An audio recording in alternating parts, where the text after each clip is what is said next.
A ver, a ver, a ver. Vamos a comenzar. Espérate un ratito, estoy acomodando todo. No sé qué ha pasado acá hoy. Una vaina es esto. ¿Se a ver el PPT, chicos? Confírmenme. Sí, Sí, profesor. profe.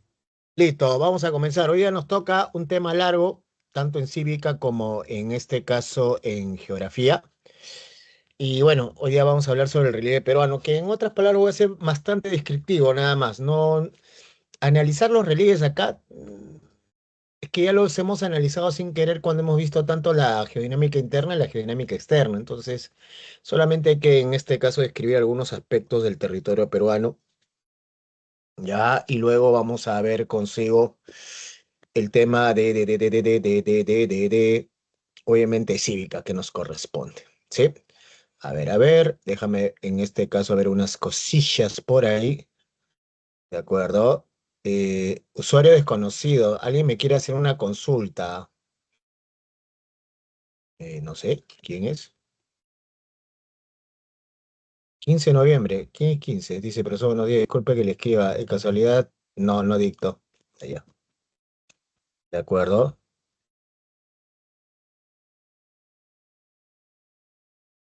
Ya. Me tocó reemplazar a alguien y ya he causado terror por ahí. Oye, ya. Hasta que estoy más vago hoy día. ¿Qué tal? ¿Cómo están? Ya, vamos a ver hoy día el relieve peruano. Y cuando hablamos de relieve peruano, estamos hablando de la configuración del territorio peruano. Al toque, quiero saber quiero saber qué tal están por ahí. Chicos, cuéntenme, ¿de acuerdo? Cuéntenme, ¿cuál sería la principal forma de relieve? ¿De acuerdo? ¿Cuál es la principal forma de relieve? ¿De acuerdo? ¿Cuál es la principal forma en este caso de relieve? ¿De acuerdo? La principal forma en este caso de relieve que domina el territorio peruano. Al toque, lancen. Los ¿Cuál sería cerros. eso? Ah, los cerros. No, pe, tiene un nombre propio, pe, mano. A ver, dímelo. ¿Cuál sería? Estribación andina. No. La principal forma, la dominante de todo el territorio peruano. Montañas. Estamos cerca, tiene nombre propio. Valles. Valles, no. La principal en este caso, Cordillera. ya. ¿Cuál? ¿Lo dijiste ahorita? Cordillera. De nombre, De los complétalo. Andes. Muy Cordillera bien, Andes. papi. Muy bien. Cordillera de los Andes. Es la principal forma de relieve que obviamente domina el territorio. ¿Qué cosa domina consigo el territorio peruano? Prácticamente el 65% del territorio peruano está abarcado por la presencia de la cordillera. Ahora, si nosotros vemos la distribución por regiones, estamos hablando, por ejemplo, la costa es un 12%, la zona andina es 30% y lo restante es la zona amazónica. O sea, vamos a ver presencia de la cordillera no solamente en la zona andina, sino también en parte de la costa y obviamente en parte de qué? De la Amazonía. Ahora, la cordillera de los Andes recuerda que es una cordillera joven, ¿de acuerdo? Que es una cordillera que ya es en este caso una cordillera joven, ya es una cordillera en este caso joven. Más o menos tiene entre 160 180 millones de años, algunos dicen 120. Es una cordillera que se ha formado por la subducción de la placa de Nazca versus la placa en este caso sudamericana, ¿no? Y que abarca prácticamente la parte occidental de Sudamérica, ¿no? Y es la cordillera más larga del mundo. Y en el cual en el Perú tiene consigo mayor que cosa, mayor presencia, ¿no? Entonces, ahí estamos viendo consigo pues los contrastes, obviamente, de los paisajes generados por esta forma de relieve que es la cordillera de los Andes. Obviamente, en nuestra parte occidental, esta estrecha angosta franja llamada cordillera de los Andes, disculpa, costa peruana, sorry. Ya la zona interandina, o sea, que está al interior de la cordillera, que es la zona de la sierra. Yo me gusta decirlo zona andina, ¿ya? Y en el caso de la parte oriental, la zona amazónica, que comúnmente le llaman selva, ¿ya? Pero lo que no hemos hablado, y normalmente no se habla en el relieve, es la parte que está debajo del mar, ¿de acuerdo? La parte que está en este caso debajo de quién? Debajo del mar. ¿sí? No se habla de la parte que está debajo del mar. Esa parte que está debajo del mar, ¿de acuerdo? Esa parte que está debajo del mar es el relieve submarino y que también conforma, ¿qué cosa? Conforma o forma parte de lo que sería consigo, ¿qué cosa? Forma parte consigo de lo que sería, obviamente, el territorio peruano. Entonces, ¿pero qué pasa con el relieve sumario? Vayamos a ver. Esto lo hemos visto también la semana antepasada, cuando estábamos hablando un poquito. Empezamos con la parte, ya, vamos a estar el láser, láser, láser, láser. De acuerdo, acá está el puntero. Vamos a empezar con esta, ¿no? Esta prolongación del continente debajo del mar, ¿no? Que le vamos a llamar zócalo continental o plataforma continental, ¿sí? ¿Qué pasa con el zócalo o plataforma continental? Llega hasta los 200 metros de profundidad. Recuerda que le vamos a conocer con los siguientes apelativos: zona nerítica y zona fótica. ¿Por qué zona fótica? Porque hasta los 200 metros de profundidad vamos a ver consigo que llega, ¿qué cosa? Llega la luz, ¿de acuerdo? Llega consigo la luz. Hay iluminación y esa iluminación va a ser importante. ¿Por qué? Porque va a intensificar el proceso de fotosíntesis, obviamente al interior, y van a oxigenar las aguas y esto va a permitir que haya una mayor cantidad de biomasa. Por eso le llamamos zona nerítica. Nerítica, nerítica. ¿De acuerdo?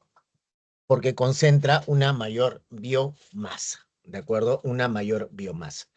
Obviamente, dentro de todo el relieve submarino, es la zona de mayor importancia para nosotros, ¿de acuerdo? Es la zona, en este caso, de mayor importancia para nosotros, porque no solamente por el tema de la biomasa, sino también por la extracción de petróleo y gas, ¿no? Va a ser sumamente importante y como forma parte del paisaje, ¿no? Del paisaje geográfico o el espacio geográfico. Luego viene una zona, en este caso, de unos 200 metros, algunas veces llega hasta los 4.000 metros de profundidad, otros 3.000, de acuerdo, que se llama el talud continental. Obviamente tú no lo ves acá de perfil, solamente es una caída, pero si lo ves de frontis, ¿no? De manera frontal, vas a ver ahí la presencia de qué cosa: acantilados y cañones, ¿qué? Acantilados y cañones, en este caso submarinos.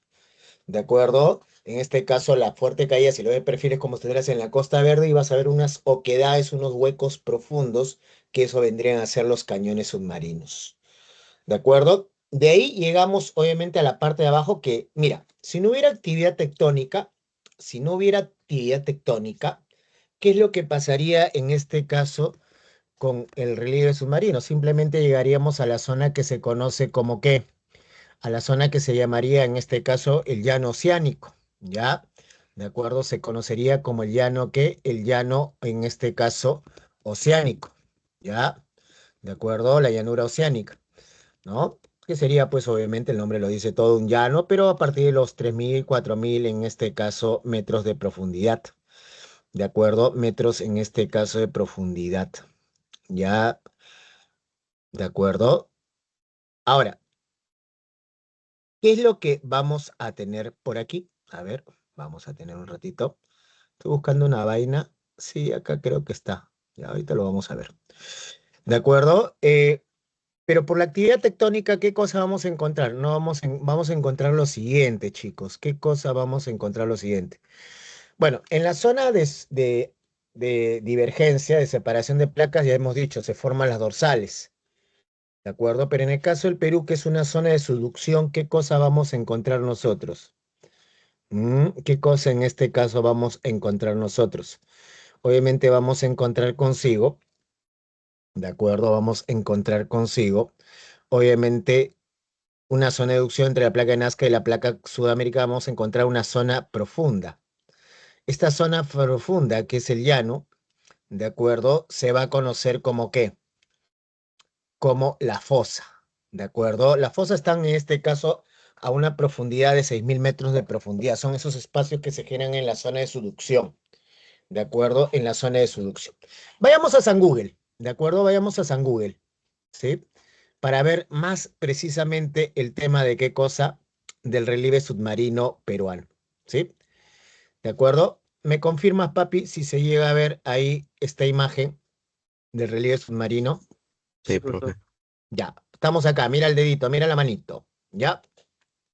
¿Qué es lo que pasa? Nuestro zócalo, que está de 0 a 200 metros de profundidad, en el caso del Perú es muy, muy irregular, ¿de acuerdo? Muy irregular.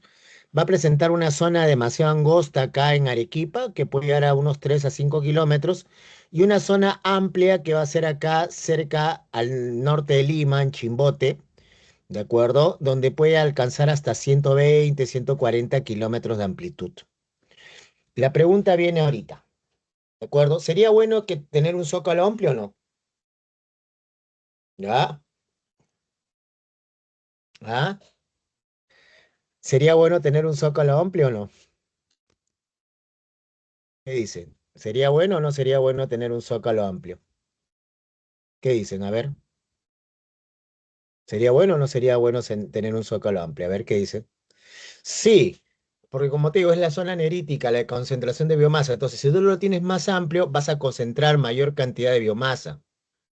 Por eso que el zócalo se vuelve un factor importante en la riqueza de nuestro mar peruano. No tanto por el tema de la variedad, pero sí por el tema de la cantidad. Permite albergar mayor cantidad de especies. Y eso que no hablamos en la zona del Zócalo Norte, donde vamos a tener consigo la presencia de petróleo, por ejemplo. Obviamente el talud no lo vamos a ver, ¿ya? Porque sí es una caída, ¿no? Lo que sí vamos a ver contigo, esto es una zona de fosas. Tengo la fosa en este caso de Chimbote, la de Ancón, la de Callao.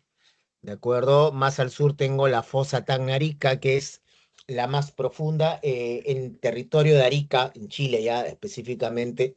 La fosa llega a superar los 7.000 metros de profundidad ligeramente, pero en la zona de qué cosa de Tacna pues llega a unos 6.990 y tantos metros de profundidad. ¿De acuerdo? Obviamente es la parte más profunda, más abisal, ¿de acuerdo? Obviamente del relieve submarino. Pero lo que vamos a ver es esto de acá, una dorsal, que es la dorsal en Nazca. La pregunta es la siguiente, chicos. ¿Una dorsal cómo se forma? ¿Por choque o separación de placas? A ver, una Choque. dorsal, Separación. separación de placas. Acuérdate, una dorsal es por separación. Las fosas es por choque, ¿de acuerdo? Por choque de placas. Ahora, escuchen bien lo que les voy a decir, ¿de acuerdo?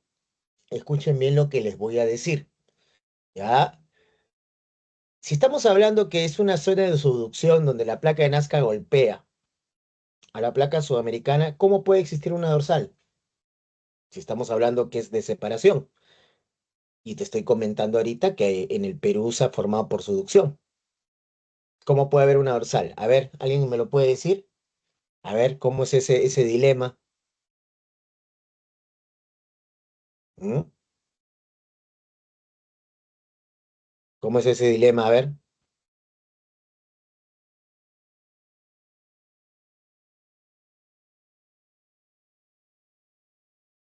ya. ¿Cómo es ese? Ya, bueno, te explico. A ver, ¿dónde hay papel acá para romper? Pi, pi, pi, pi, pi, pi, pi, pi, pi, pi, pi, pi, pi. ¿Por la separación de Nazca y la Pacífica? Ah, Por la separación de la de Nazca y la Pacífica. no, no, no. Estamos diciendo que la placa de Nazca choca con la sudamericana. Ya choca en este caso con la sudamericana, ¿de acuerdo? Pero, escucha, lo que nosotros vamos a tener es lo siguiente, que la placa de Nazca justo en la zona, ¿de acuerdo? Acá al sur de Ica, norte de Arequipa, tiene una fisura, ¿de acuerdo? Tiene consigo, ¿qué cosa? Una fisura, ¿de acuerdo? Tiene consigo, en este caso, una fisura, ¿ya? Tiene consigo, en este caso, una fisura. Ya tiene consigo, en este caso, una fisura. ¿Qué quiere decir? Que la placa está así, como no sé si llegan a ver en este papel, ¿de acuerdo? Está así, ¿ya? O sea, se está abriendo, ¿entiendes? Ya se está abriendo. Entonces, por esa abertura, por esa fisura es que está saliendo el magma y está formando la dorsal de Nazca, ¿de acuerdo? Entonces, ¿qué pasa con estos pedazos? Mira la manito acá, ¿de acuerdo? Este pedazo golpea al norte, este pedazo golpea al sur. Y si tú te das cuenta, las zonas de alta sismicidad, ¿cuáles son? El norte de Ica y el sur de qué? De Arequipa. ¿Entiendes? Entonces ahí tienes una causal de la gran variedad de movimientos sísmicos que hay en nuestro país. ¿Está claro hasta ahí o no? ¿Estamos claros ahí con el relieve submarino? ¿Confirma? Sí, profesor. Sí, sí, sí. Entonces acuérdate, Zócalo es irregular, más ancho en Chimbote, más angosto en Arequipa, pero es importante porque permite cobijar mayor biomasa, ¿sí? Albergar mayor biomasa. El talud, bueno, hay abismos, ¿no? Es una zona de acantilados, disculpa, es una zona de acantilados. Hay en este caso áreas profundas que se le llaman los cañones que submarinos, de acuerdo a los cañones en este caso submarinos. Y, y respecto a lo que es el fondo, ¿qué pasa con el fondo? Si no hubiera actividad tectónica sería un llano, pero como hay actividad tectónica, hay en este caso choque de placas. Obviamente tenemos la presencia de fosas, que son estos abismos a más de 6.000 metros de profundidad, pero también hemos visto consigo la presencia de qué cosa, de la dorsal, de acuerdo de la presencia de la dorsal de Nazca. Solamente tengo lag, a ver, cuénteme, ¿qué ha pasado con mi lageo? ¿Se me ve bien o no? Sí, Sí, sí, sí. Se ve bien, Tu computadora. sí, se ve bien. Actualiza, actualiza. Yo me veo bien. Gracias, gracias, Fabri. Ahora con el bigotito, dando la hora. ¿De acuerdo? Entonces, como te iba diciendo, es eso, ¿no? Sí, es eso. Y ya sabemos por qué en este caso se ve el tema de la dorsal, ¿no? Es una fisura, ¿de acuerdo? Que hay justo en esa zona sur de Ica, norte de Arequipa, de la placa de Nazca, que es un fisurón, más o menos de 5.000 kilómetros de longitud, llega hasta la isla de Pascua, en Chile, imagínate, ¿de acuerdo? Bueno, continuamos y nos vamos ahora al relieve, en este caso ya no submarino, sino a la zona del litoral, ¿de acuerdo? A la zona, en este caso, del litoral. El litoral, recuerda, es el borde costero, es la zona colindante entre el mar y obviamente el continente, en donde obviamente qué erosión es la que, vamos a decirlo así, resalta. ¿Ah? ¿De acuerdo? ¿Cuál es esa en este caso? Erosión en este caso que resalta. ¿Mm? ¿Cuál es esa erosión que resalta ahí en el litoral? A ver, dime. Te escucho, te leo. Marina. Así es, corazón. Muy bien, la erosión marina, la erosión del mar es la que tiene consigo mayor presencia. Pero pero en el caso de los esteros, vamos a ver que, bueno, en parte tiene el tema de la erosión marina, pero en parte no. ¿Por qué? ¿Qué cosa es un estero? Un estero son formaciones fluvio-marinas. Es donde se mezcla el agua de mar con el agua de qué? Con el agua de río. ¿De acuerdo? Se mezcla el agua de mar con el agua de qué? El agua de río. ¿De acuerdo? Se mezcla el agua de mar de ¿ya? El agua de mar con el agua de qué cosa, con el agua, en este caso, de río. ¿Sí? ¿De acuerdo? Entonces, normalmente, ¿dónde vamos a poder ver unos esteros? En la zona norte. Porque, ¿qué pasa? Donde se mezcla el agua de mar y el agua de río, más el clima tropical genera toda esta formación ecológica llamada esteros, donde la planta principal, vamos a decir así, el reinante es el mangle. Por eso que también se le conoce como que manglar o manglares. ¿De acuerdo? Manglar o manglares. Entonces, obviamente los más conocidos están en la zona norte, ¿no? Donde está pues el manglar del río Zarumilla, los que están en el río Tumbes como Puerto Pizarro, que es el más atractivo turístico, ¿no? Y también tenemos uno en la bocana de Miramar, en el río Chira. ¿Hasta ahí alguna pregunta? ¿Hasta ahí alguna duda? ¿Sí?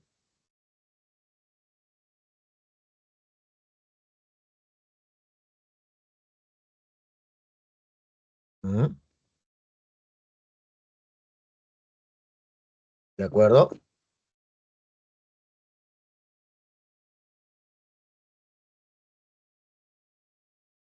¿Estamos claros? ¿Sí? ¿Preguntas? ¿Sí? ¿Estamos claros? ¿Sí? ¿Me confirman? ¿Sí? ¿Estamos de acuerdo? todo Sí, sí. claro. Ya, Fabricio, es una formación, ¿qué cosa? Eh, Formación fluvio marina. Se mezcla el agua de mar con el agua de río. Y más el clima tropical es todo un ecosistema. Dentro de ese ecosistema, lo más resaltante es el mangle, un arbolito que se llama el mangle. Por eso le llamamos manglares. Y lo más conocido son los manglares de Tumbes. ¿Ya quedó claro, Fabri, o no? Sí, Sí, los profe. manglares de Tumbes. No, principalmente los de Puerto Pizarro, que son los más, ¿no? Los atractivos turísticos, ¿no? Los atractivos turísticos. Vámonos ahora a dónde. Vámonos en este caso a las entradas. No, más bien a las, bueno, no entran, sería en este caso a las salientes de continente hacia el mar, que sería en este caso las penínsulas. Sí, son estas porciones de tierra que entran al mar que se llaman grandes, que se llaman las penínsulas, siendo la más grande Illescas en Piura, ¿de acuerdo? Illescas en este caso en Piura. Ferrol, algunos le dicen que es la más simétrica y Paracas, bueno, es la más conocida, ¿no? Porque ahí está, obviamente, la Reserva Nacional de Paracas, ¿de acuerdo? La Reserva Nacional de Paracas, ¿sí? Mm, ¿de acuerdo? ¿Sí?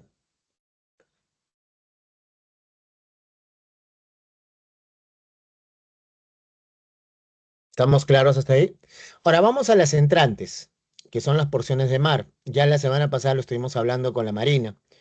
En este caso, estas áreas cóncavas de término medio, como decimos, obviamente son las bahías. Normalmente se construyen ahí consigo, ¿qué cosa? Puertos, ¿no? Ahorita una de las bahías más extensas es la bahía de Sechura, en Piura, ¿de acuerdo? La bahía de Sechura en Piura, ¿de acuerdo? Pero también tenemos ahí, por ejemplo, la de Chimbote, que está en Ancash, obviamente la de Callao, ¿no? Acá nomás en el Callao, Paracas, obviamente en Ica, ¿no? Por ejemplo, la península de Paracas separa a la bahía de Paracas con la bahía de la Independencia, ¿no? Al norte de Paracas, al sur Independencia, y Matarani en Arequipa. Ahora, en el caso de las bahías, ya te dije, Sechura es la más extensa, pero ahorita hay una que está comenzando a dar la hora. ¿Por qué? Porque en las bahías, ¿qué cosa construimos? Puertos. ¿De acuerdo? Construimos consigo qué cosa? Puertos. Entonces, ¿cuál es la bahía que está dando la hora ahorita? A ver, dígalo. ¿Cuál es la bahía en este caso que está dando la hora? Puerto de Chancay. Ya. ¿Cuál? Puerto de Chancay. Muy bien, la bahía de Chancay, porque ahí está construyéndose consigo qué cosa. Bueno, ya no está construyendo, se ha inaugurado el megapuerto en este caso de Chancay, ¿no? Obviamente, si hablamos de bahías importantes, obviamente el Callao por mucho tiempo lo ha sido, por el mismo puerto. De acuerdo, por el mismo puerto, pero obviamente por extensión ya hemos dicho que Sechura es la más grande. ¿De acuerdo? Ahora nos vamos a las puntas. Las puntas son pequeñas lenguas de tierra, se dice. ¿De acuerdo? Ya, pequeñas lenguas de tierra. Ya, son pequeñas lenguas de tierra que penetran el mar, pues, ¿no? Obviamente ya dijimos, ¿no? La diferencia entre una punta y un cabo. La diferencia es que la punta tiene forma punzante y el cabo, disculpa, tiene forma obtusa. ¿Ya? ¿De acuerdo? ¿Estamos claros hasta ahí o no? Sí. Sí, profe. Y todos. Oye, dentro de las puntas, obviamente la punta, en este caso, ¿qué cosa? La punta más conocida, ¿cuál es? Obviamente la tienes ahí en la imagen, la punta Callao, porque es la más, ¿qué cosa? La más, en este caso, poblada, ¿de acuerdo? Es la más poblada. ¿Estamos claros hasta ahí o no, chicos? ¿Estamos claros? Sí, Sí, profesor. profe. Sí. Ah, profe, pero ¿cómo memorizo tanto? Ota, que memorízate lo más importante, pues, porque al final, como te digo en la pregunta de Eco, siempre viene la respuesta, ¿no? Si no hay que saber leer e interpretarla, nada más. ¿De acuerdo? No es, o sea, la típica pregunta antigua que te decían, ya, ¿dónde está la península de tal? Esa que obviamente ejercía un ejercicio, ejercía en ti que hagas un uso excesivo de la memoria. Ahora no, pues ya no va a haber en este caso eso. Bueno, sigamos, vamos a la costa. Ya dejamos el litoral, nos vamos en este caso a la costa. ¿De acuerdo? ¿Y qué pasa en este caso con la costa? Ah, ¿qué pasa en este caso con la costa? ¿De acuerdo? ¿Qué pasa en este caso con la costa? En el caso de la costa es una estrecha franja llana y árida. Acuérdate, eso es una estrecha, angosta, franja llana y árida que va de cuánto a cuánto. Va a ir en este caso de los 0 hasta los 1000 metros de altitud, más o menos. Ahora, esta franja, ¿qué es lo que pasa? También es irregular. Va a tener su mayor amplitud en la zona norte, específicamente en el desierto de Sechura, con unos 170 kilómetros, y su zona más angosta sería, obviamente, al sur, en Arequipa, en Punta de Lobos, ¿de acuerdo? En Punta de Lobos, ¿sí? En Punta de Lobos. ¿No? Entonces vamos a tener una mayor amplitud en la zona norte y una mayor angostura en la zona sur. Distinto a lo que pasaba en el Zócalo, ¿no? Que habíamos dicho que en la zona central era más amplio y en la zona sur es más angosto. Ahora, ¿por qué? Bueno, tiene que ver un poco también por la geodinámica interna, ¿sí? Tiene que ver un poco con la geodinámica interna. Ya dado que lo vamos a ver más adelante con las distintas formas de relieve. Empezamos con el valle. ¿Qué cosa es un valle? Recuerda que un valle es el área cruzada por quién. Es el área cruzada, surcada, atravesada por quién. ¿Mm? Es el área cruzada, surcada, atravesada por un río, específicamente en el curso inferior. Es así que nosotros le vamos a llamar, con ese término que tú ves ahí en la diapositiva, abanicos fluviales o conos directivos, que también lo hablamos la semana pasada, por la forma cónica y el depósito de materiales. Ahora, el valle, acuérdate, vamos a ver valles en la costa, en la sierra y en la selva. Siempre va a ser el área cruzada por un río. La diferencia es en la zona donde se cruza. Segundo, el valle, por lo que tiene agua, va a ser la zona más importante. ¿De acuerdo? Va a ser importante en la costa peruana. ¿Por qué? Hay agua. Y como hay agua, hay producción agrícola y también, obviamente, asentamiento humano. No, no lo digo así despectivamente, sino lo digo por la presencia de la gente, que obviamente necesita el agua para vivir, porque acuérdate, la costa es una franja llana y árida, o sea, es seca, es casi un desierto, ¿entiendes? Entonces, ¿la gente dónde va a vivir? En el desierto no, sino va a tender a vivir ¿en dónde? ¿Cerca a qué? Cerca a las fuentes de agua. ¿Está claro hasta ahí la idea o no? ¿Sí? ¿De acuerdo? ¿Estamos claros? ¿Sí? Sí, ¿Estamos profesor. claros? ¿Sí? Continuamos y nos vamos ahora ¿a dónde? Al principal valle. Bueno, el valle más extenso es el valle de Camaná, Majes Camaná, ¿sí? En Arequipa. Resáltalo ahí en tu separata, anota, Majes Camaná es el valle más extenso. Pero el valle más importante, por ser el más poblado y porque pasa por la capital, es el valle del Rímac. ¿De acuerdo? Es el valle en este caso de quién? Del Rímac. ¿De acuerdo? El valle del Rímac. ¿Ya? Entonces hemos dado valles importantes y ahora nos vamos a las pampas. Las pampas, más que llanuras desérticas, son llanuras aluvionales. ¿Qué quiere decir? Mira, hijo, ¿cómo se forma una pampa? Hay dos causales para la formación de una pampa, ¿de acuerdo? Hay dos causales para la formación de una pampa. La primera es que han sido rellenos aluvionales. Acuérdate que la Tierra ha sufrido 4 procesos de glaciación, por ende, 4 deglaciaciones. En la última deglaciación, obviamente todos los deshielos han ido arrastrando material y este se ha ido depositando en esas depresiones, en esas áreas hundidas de la costa. Pero con el pasar del tiempo el agua se ha ido secando. ¿Pero qué ha ido dejando?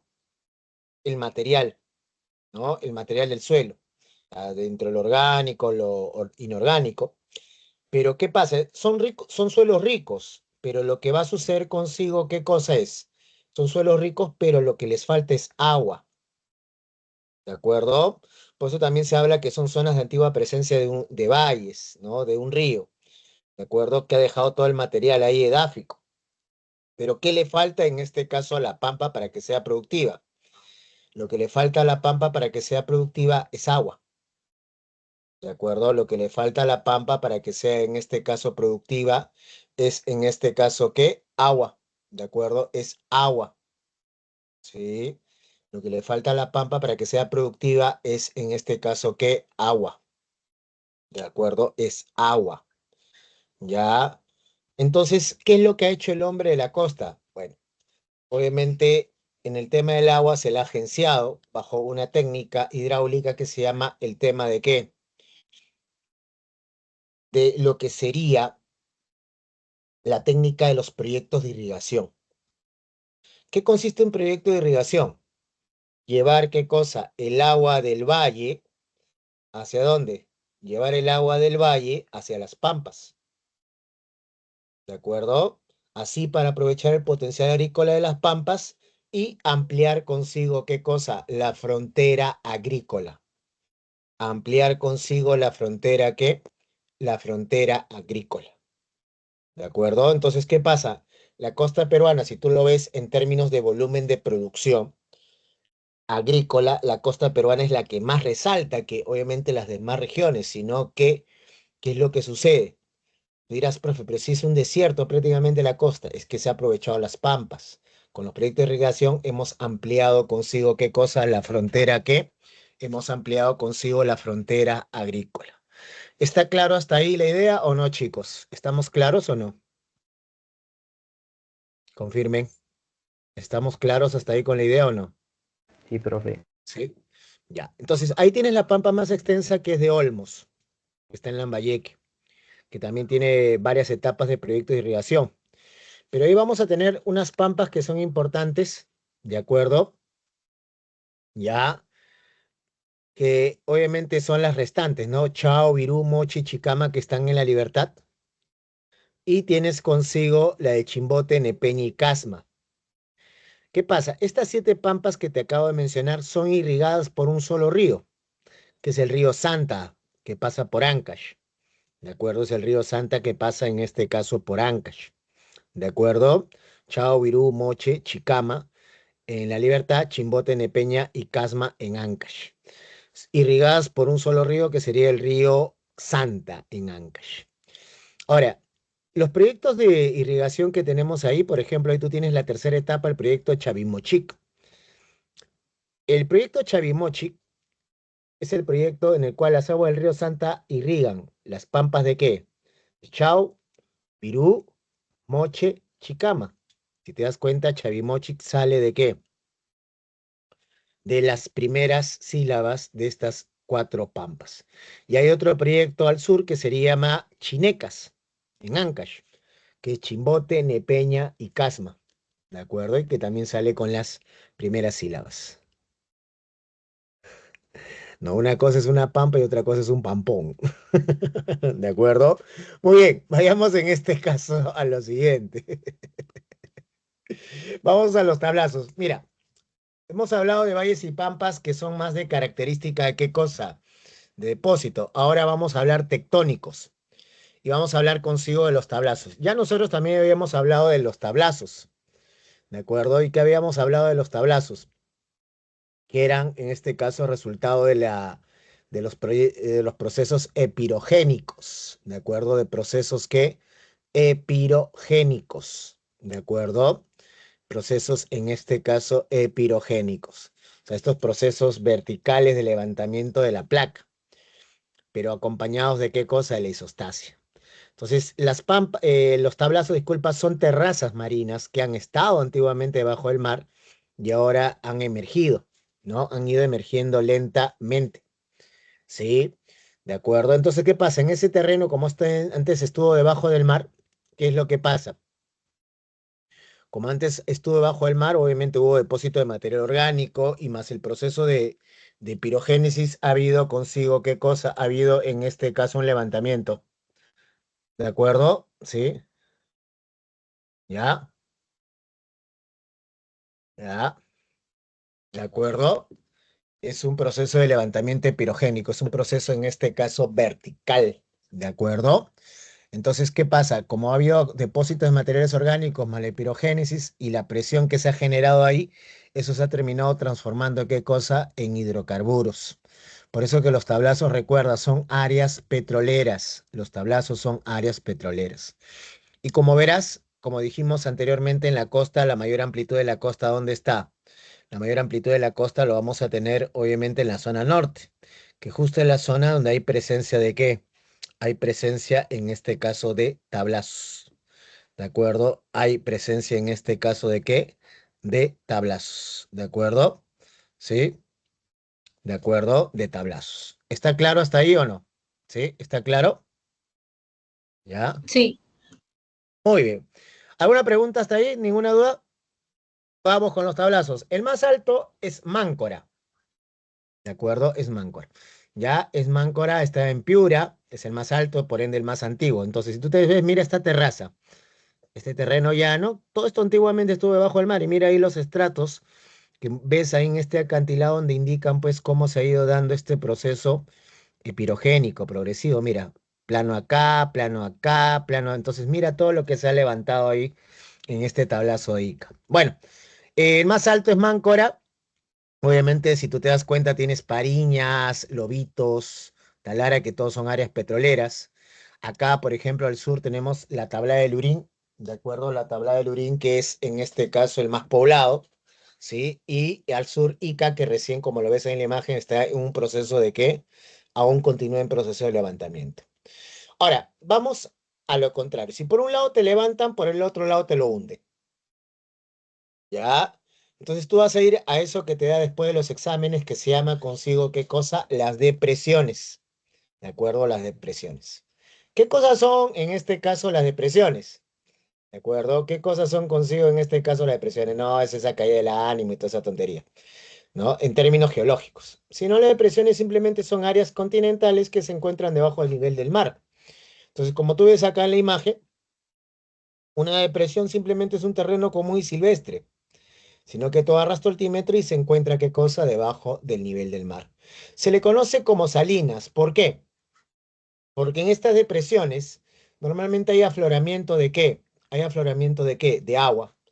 Agua submarina, agua marina, puede ser agua subterránea también, ¿de acuerdo? Filtraciones en las cuales el agua va a terminar evaporando. Entonces se evapora el agua y en este caso queda consigo que las sales. Por eso se le conoce como salinas. ¿De acuerdo? Dentro de las sales más importantes están los fosfatos, que obviamente son utilizadas ¿para qué? Para la agricultura, ¿no? Para los fertilizantes. ¿De acuerdo? ¿Preguntas, dudas sobre la depresión? Ahí me están diciendo alguna pregunta, Hernán. ¿Cómo? ¿A qué te refieres? ¿Preguntas, dudas? ¿Todo está claro?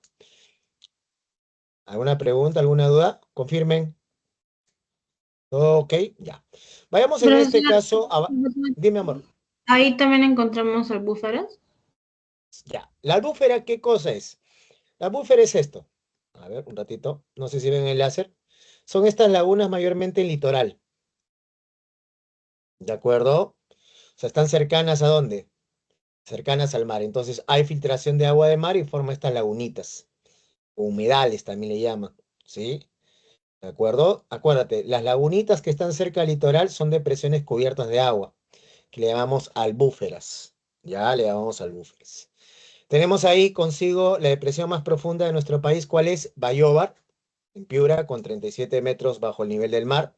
No han puesto Cañamac, que también está ahí, ¿de acuerdo? Y tienes el cerro con 25 metros bajo el nivel del mar. Entonces, como te das cuenta, prácticamente es un área que está, ¿qué cosa? ¿Cubierta de qué?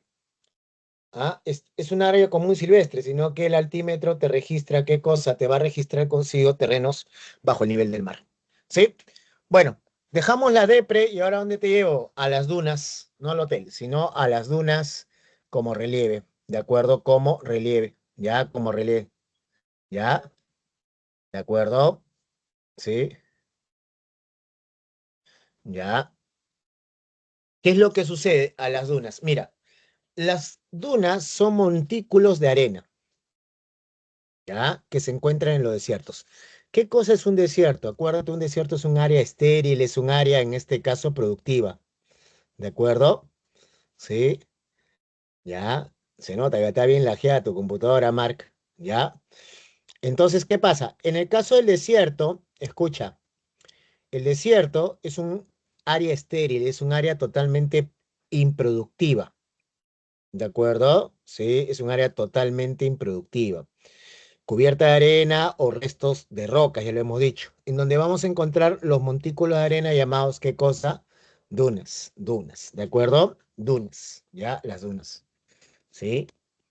Ya, las dunas, ¿de acuerdo? Las dunas, sí, hay un hotel que se llama Las Dunas, en Ica, ¿de acuerdo? Entonces, ¿qué pasa? Son montículos de arena, y hemos hablado también de los médanos. Ahora, si nosotros hablamos de desiertos, hay que mencionar desiertos importantes. Empezamos con el desierto de Ica, que es el más seco, pero el desierto más extenso, ¿cuál es? ¿Ah? ¿Cuál es el desierto más seco? ¿Ah? ¿Cuál es el desierto más seco? Ica, pero el más extenso sería el desierto de qué? De Sechura en Piura. Ahora, la duna más extensa no está en esos desiertos. La duna más extensa está en la Libertad y se llama la duna de, en este caso, Pur, ¿de acuerdo? De Pur. Ahora, decíamos que el tablazo sacas petróleo, en las depresiones sacas fosfatos. ¿Qué haces en las dunas o en los desiertos? ¿Ah? ¿Qué haces en los desiertos? ¿Ah? Nada. ¿Ah? Nada, sí, se aprovecha. Sí, se Turismo. aprovecha. Exactamente. Turismo. Muy bien, papi, muy bien, mami. Para el turismo, se aprovechan principalmente por el tema, ¿qué cosa? Del turismo, ¿no? Entonces, obviamente, puedes hacer caminatas por el desierto, hacer sandboard, arenero. Hace años se comenzó a hacer el Dakar acá, los rallies, ¿de acuerdo? Sí, los tubulares, pues, ¿no? Sí, ¿de acuerdo? Obviamente se hizo rallies acá y obviamente el Dakar lo sacaron de acá porque obviamente nuestras dunas eran bravas, pe. O sea, imagínate, pues más del 50% de los carros que iban por nuestros desiertos terminaban, ¿qué cosa? Prácticamente destruidos, ¿no? Entonces, no le era rentable en este caso el Dakar, por eso que se regresaron. Oye, me estaba olvidando una. Las estribaciones andinas, y ahí vamos a hablar, obviamente, del barrio de Fabricio. ¿Qué cosa es una estribación andina? ¿Qué cosa es una estribación andina? La estribación andina, Oscar, escucha bien, es un conjunto de cerros, así de simple, ¿ya? Es un conjunto de cerros, ¿sí? Ya, en este conjunto de cerros vamos a ver que es la prolongación de la cordillera de forma transversal. ¿Qué quiere decir? Si la cordillera va de norte a sur o sur a norte, las estribaciones, que son estas cadenas de cerros, o sea, montañas de poca elevación que no pasan los 1000 metros y que se prolongan hacia el mar, ¿de acuerdo? Y que se prolongan hacia el mar. Eso serían las estribaciones andinas. Ahora, dentro de las estribaciones, ¿qué cosa vamos a tener?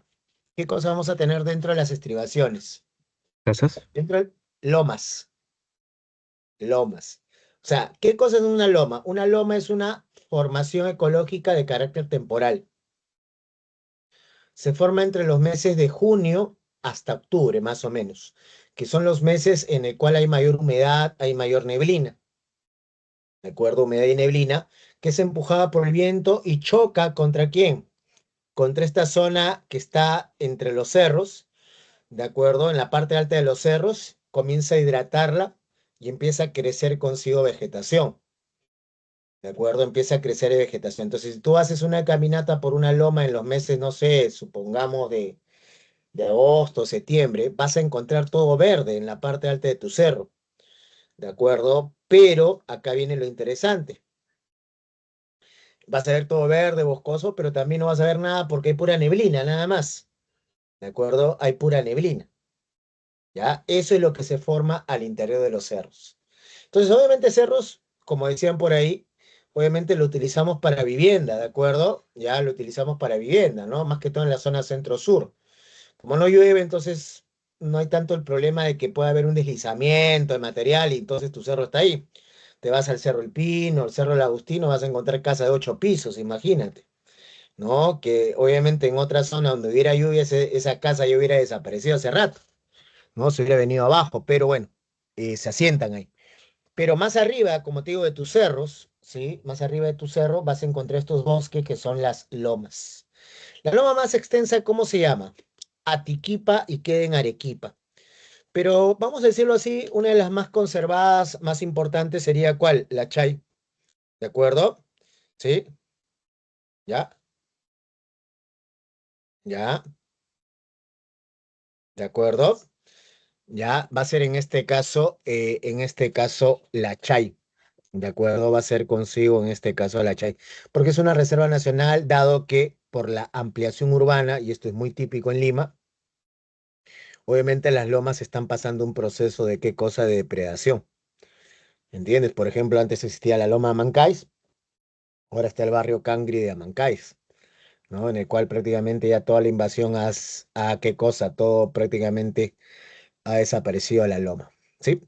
¿Hasta ahí alguna pregunta? ¿Hasta ahí alguna duda, chicos? ¿Alguna duda, alguna pregunta? ¿Todo ready? Profesor, Habla. ¿podría repetir de las lomas? Las lomas ¿Cómo son, se...? en este caso, formaciones vegetales o formaciones ecológicas que están al interior de los cerros. Ya son de carácter temporal, o sea, se forman entre junio hasta octubre, puedes encontrar loma. Ahorita ya no, ahorita ya se está secando ya, ¿no? Entonces se ha formado todo un ecosistema, hay vegetación, hay fauna, en este caso en las lomas, ¿sí? ¿Está claro hasta ahí? Acuérdate que la Sí, más profesor. extensa Tiquipa y la más importante sería en este caso la Chay. Bueno, continuamos entonces y para terminar con la costa vamos a ver en este caso la cordillera de la costa, que son cadenas montañosas que sí superan los 1000 metros de altitud y que vas a verlas incrustadas en parte de la costa, como en el caso del norte, el macizo de Illescas, o en este caso, pues algunas que están obviamente en el sur, específicamente en la zona. Acuérdate que la costa sur es bien angosta, pues. Entonces, obviamente hay muchos acantilados y obviamente son, en este caso, elevaciones que pueden superar los 1000 metros, ¿no? Pero principalmente el macizo de Illesca, la Silla de Paita, que esas sí son ya prolongaciones de la cordillera de los Andes con montañas de más de 1000 metros, obviamente en la zona costeña. Listo, preguntas, dudas, curiosidades, chicos. ¿Alguna pregunta, alguna duda, alguna curiosidad?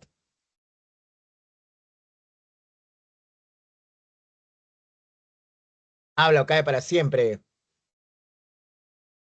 ¿Todo está claro? Profe. Fabri, ¿de qué Sí, barrio eres, profesor. Fabri? Anota, anota, ¿de qué barrio eres?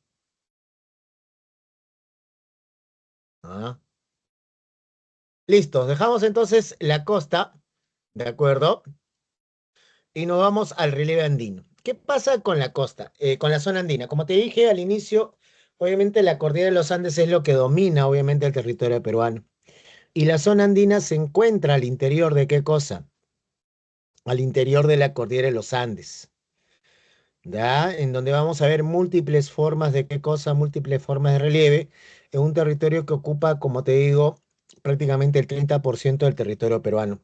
¿Qué es lo que pasa en el caso de la zona andina? Mira, la cordillera de los Andes en el Perú tiene tres cadenas, cadena, ¿no? Tiene varias cadenas, mejor dicho, que se agrupan en dos puntos, que se llama el nudo de Pasco y el nudo de Vilcanota. Ahí se agrupan las cadenas montañosas.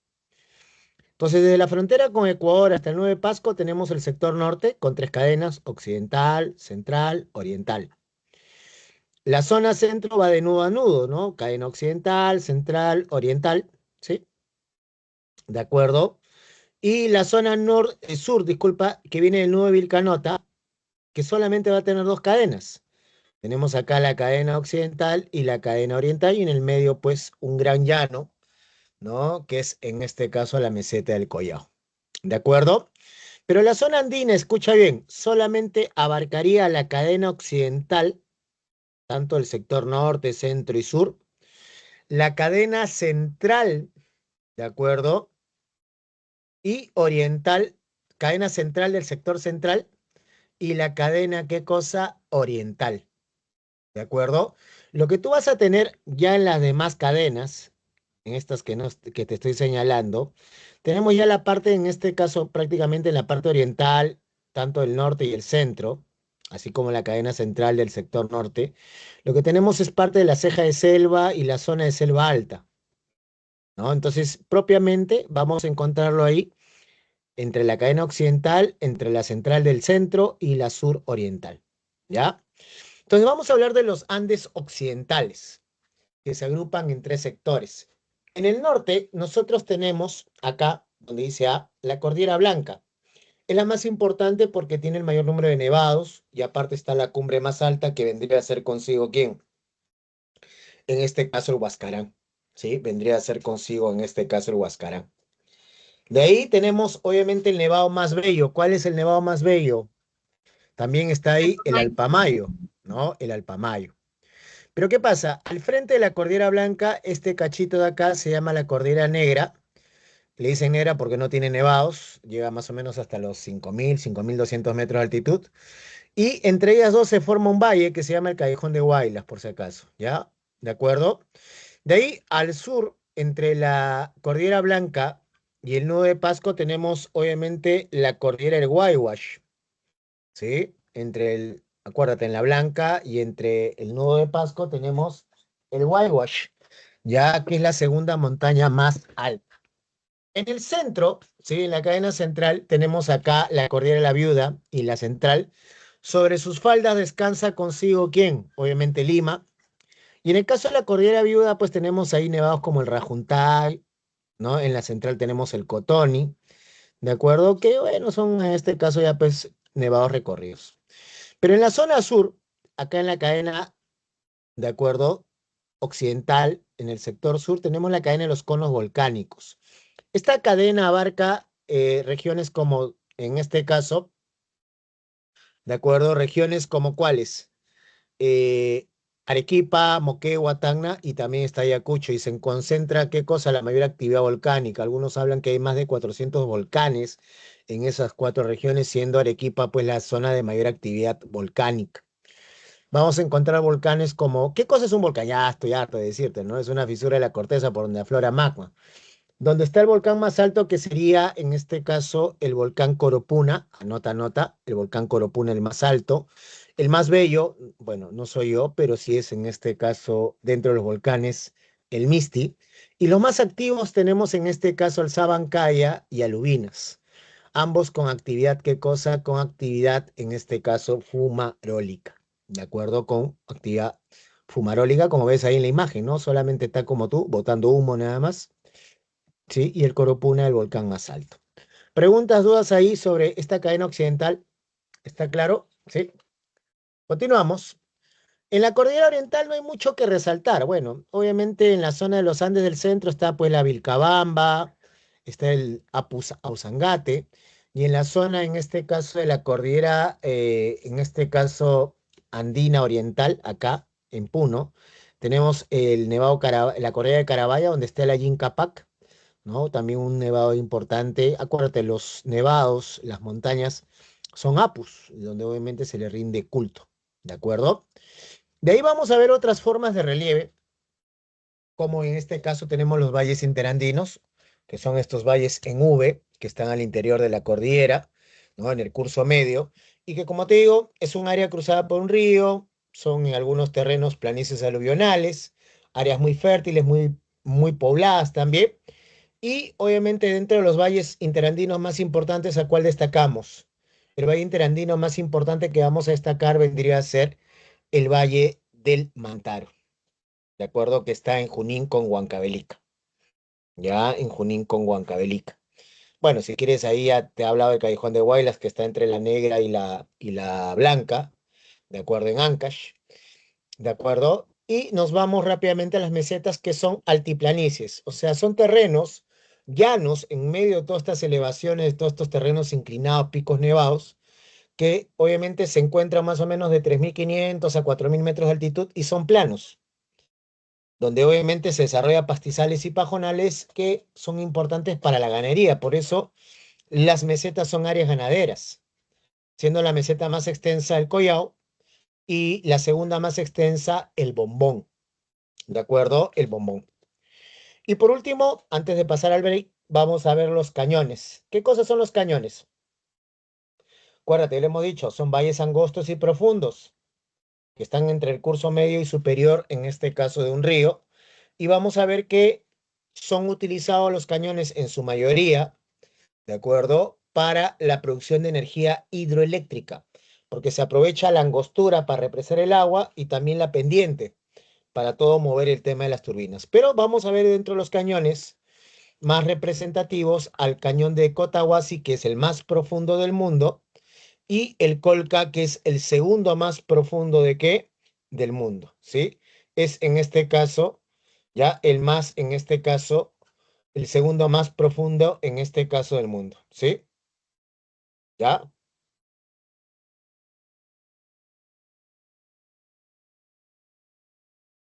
¿De acuerdo? ¿Estamos claros? ¿Sí? ¿Ya? ¿Estamos claros? Sí, sí. ¿Alguna preguntilla por ahí? ¿Alguna duda? ¿Todo ready? Bueno, chicos, 11:26, me tiré un minuto. Aprovechen para hacer pichi, aprovechen para ir a tomar su cafecito, su emoliente con maca, maca con quinoa, su pan con torreja, y nos conectamos 11:40, ¿de acuerdo? 11:40 para ver el resto y empezar la partecita. ¿Ya, chicos? Ahí nos vidros. Guaño.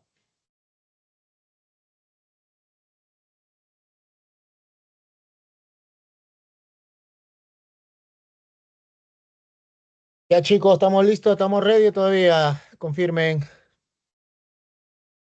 Sí, profe. Ahorita comenzamos, falta un minuto, ¿ya? ¿Qué tal? ¿Qué me tienen que contar? Cuéntenme, a ver algo del ciclo pasado, no sé.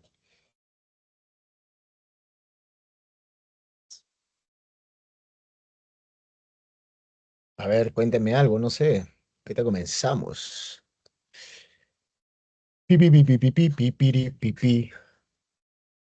Preguntas, dudas, curiosidades que tengan por ahí, chicos. Escriban, escriban.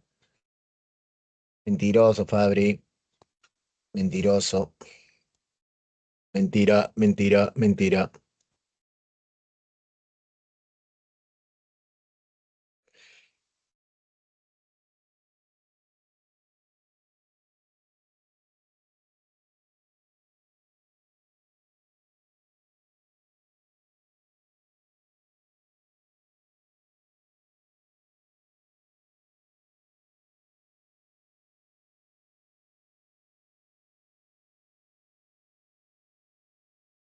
Está bien, un ciclo nomás. Muy bien, chicos, vamos a continuar.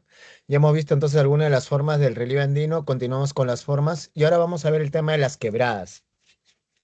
¿Qué cosas son las quebradas? Mayormente son estas zonas de unión entre cerros.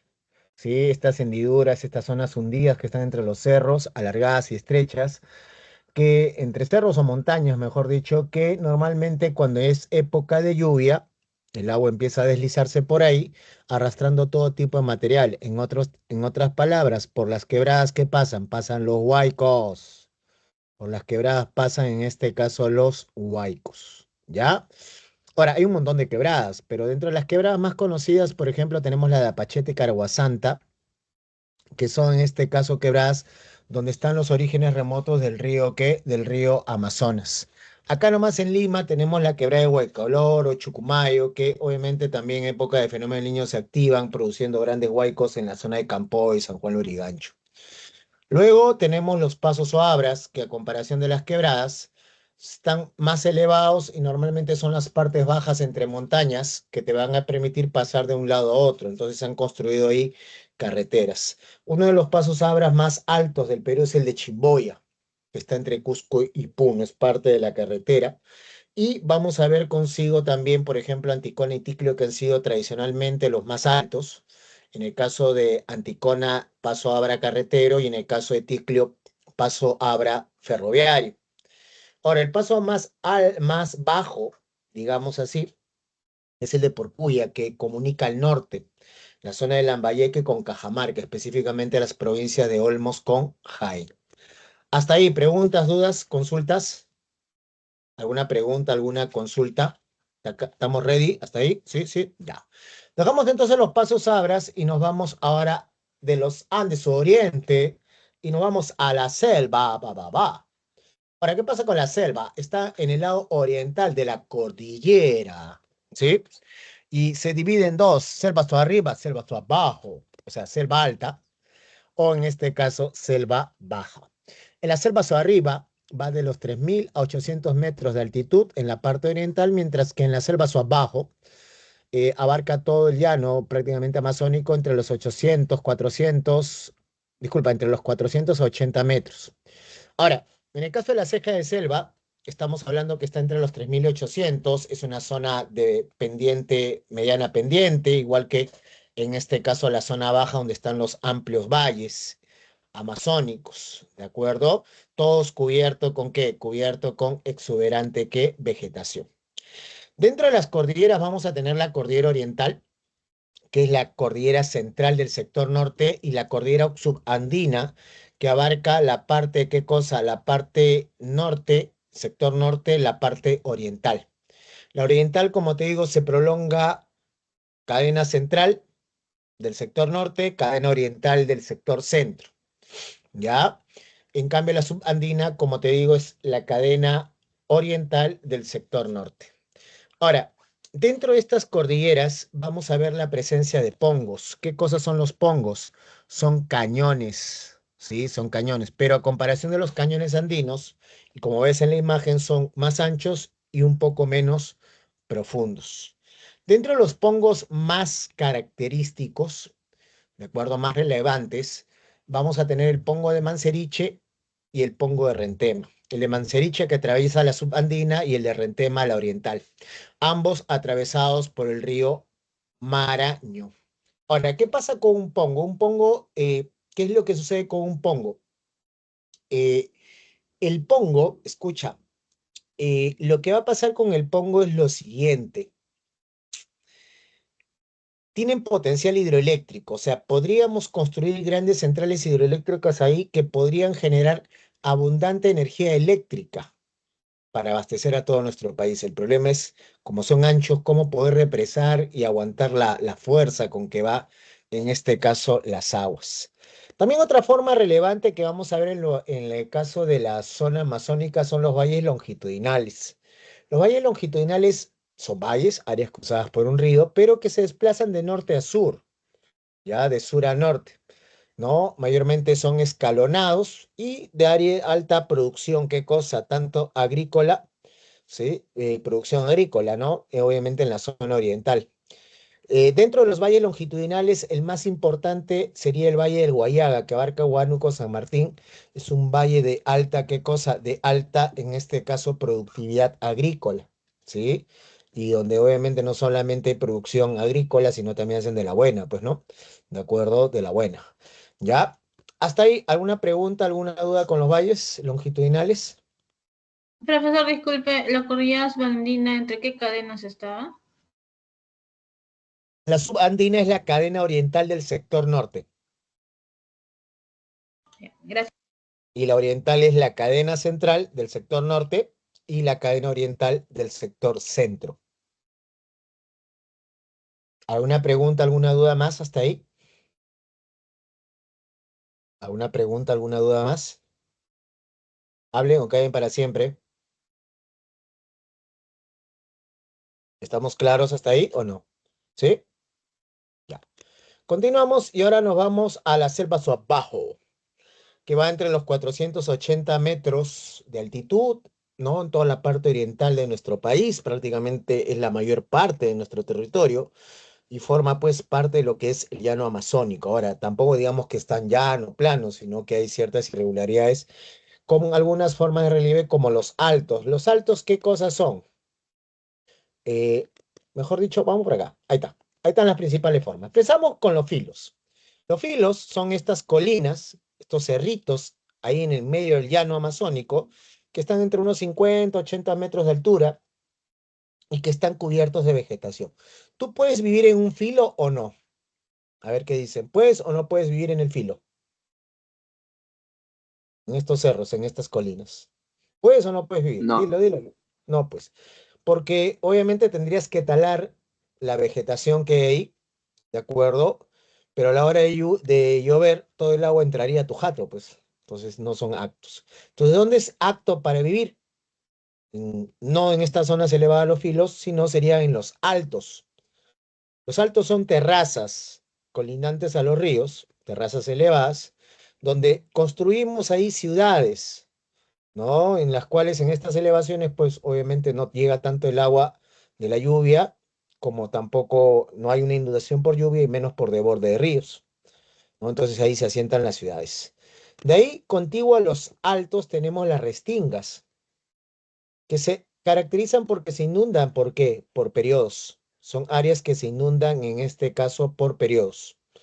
Obviamente se practica una agricultura de carácter temporal. ¿Qué quiere decir? En la crecida, obviamente no vas a poder cultivar, pero durante el estiaje sí, durante la bajada de caudal, ¿no? Sí puedes en este caso cultivar. ¿Está claro? Ya. De ahí contigo a la restinga, disculpa, ya cercano a los ríos, a las orillas de los ríos, tenemos las tahuampas, que son áreas inundadas, ¿de acuerdo? Son áreas inundadas, ¿de acuerdo? Son áreas que están permanentemente inundadas y donde crece consigo palmeras como la tagua, el huasay, el aguaje.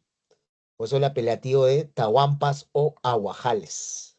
¿De acuerdo? Tahuampas o aguajales.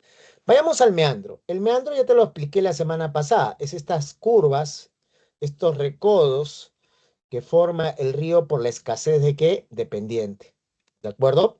Cuando aumenta el caudal del río, ¿qué pasa? Aumenta el tamaño del meandro. Entonces, ¿qué sucede? Cuando este vuelve a su caudal normal, te deja estas lagunas en forma de herradura, en forma de U, del equipo más grande del Perú, ¿de acuerdo? Ya, que se van a llamar tipishcas o cochas. Tipishcas o cochas, ¿de acuerdo? Tipishcas o cochas. Acuérdate eso. Las tipishcas o cochas. Estas lagunas abandonadas en forma de U, ¿no?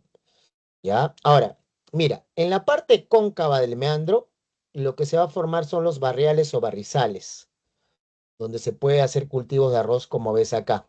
En cambio, en la parte convexa se deposita el material formando consigo, ¿qué cosa? Playas de arena y limo, ¿de acuerdo? De arena y limo, ¿sí? De arena y limo. Ahora, en el caso de los bajiales, no los han puesto acá, pero están en la separata.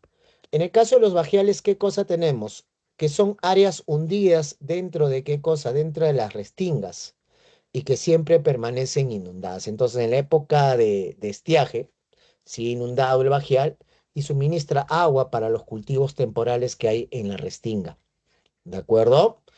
¿Ya? ¿Hasta ahí alguna pregunta antes de pasar a la cordillera de Contamaná, que es una prolongación de la cordillera de los Andes en territorio de selva baja, ¿no? Donde obviamente ahí las colinas pues superan los 800 metros de altura, mejor dicho, las montañas superan los 800 metros de altura que obviamente están más allá del nivel altitudinal de esta selva baja. Preguntas, dudas, curiosidades, chicos. ¿Alguna pregunta, alguna duda, alguna curiosidad? Hablen o caen para siempre. Hablen o caen para siempre. Vamos, preguntas, dudas, curiosidades. ¿Todo está claro? ¿Sí? Bueno, los cicleros no hay tanto problema, creo. Más bien los que están en el ciclo nuevo. A ver, querido Fabricio, ¿tienes alguna pregunta? ¿Alguna duda? ¿Todo está claro? Sí. Ya, muy bien. Entonces dejamos así entonces el relieve peruano y nos vamos de frente a las claves, solamente mencionando consigo la gran diversidad de formas de relieve que hay, en donde obviamente vamos a ver ahí en el territorio peruano dominado por la cordillera de los Andes, y en el cual, tanto por procesos internos de la misma formación de la cordillera de los Andes, como por procesos externos que han sometido a esta cordillera, se han formado esta gran diversidad de relieves, ¿no? Si hablamos de internos en la costa, podríamos hablar de los tablazos, las depresiones. El resto ya más que todo tiene que ver con formación externa, ¿no? En el caso de lo que sería la zona andina, internos, obviamente las mismas cordilleras, montañas, las mesetas, ¿de acuerdo? Sería en este caso internos. En cambio, el resto, como las quebradas, los cañones, los valles, obviamente se forman consigo por acción externa, ¿no? Y en cambio, en la selva hacia arriba, vamos a ver que mayormente tiene que ver con desgaste, ¿no? En el caso de la alta, con los pongos y los valles, y en la baja, obviamente con el tema de las distintas formas externas, ¿no? ¿Estamos claros hasta ahí o no, chicos? ¿Sí? ¿Estamos de acuerdo? ¿Pasamos a cívica o no? Confirmen. Sí, profesor. Listos. Pasamos a cívica entonces. Pasamos a cívica. Sí, profesor. Ya, ya, ya, calma, calma. So fiera, so. Uy, qué hecho. Ven acá. ¿No hay preguntas, no hay dudas? ¿Algún comentario, alguna curiosidad que tengan por ahí? Cansado estoy. Profesor, las playas están en la parte cóncava, ¿verdad? Del meandro. ¿Cómo? Las playas están en la parte cóncava del meandro o en la Las parte playas, no, convexa. convexa. O sea, ahí donde se deposita. En cambio, en la cóncava es donde se gasta y se forman los barriales.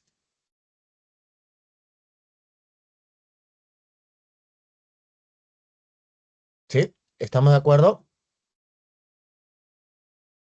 Sí, profesor. ¿Listos? Mm, mm, mm.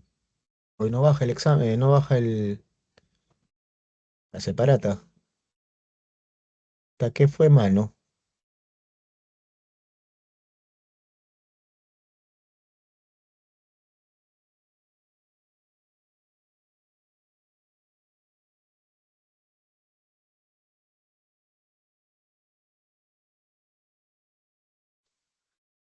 Ah, qué cansado estoy.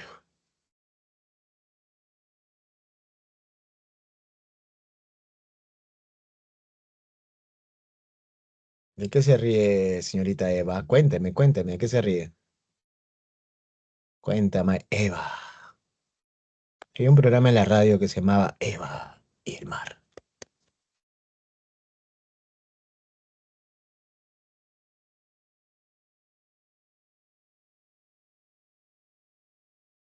Eva Young. No, no creo que se llame Eva Young.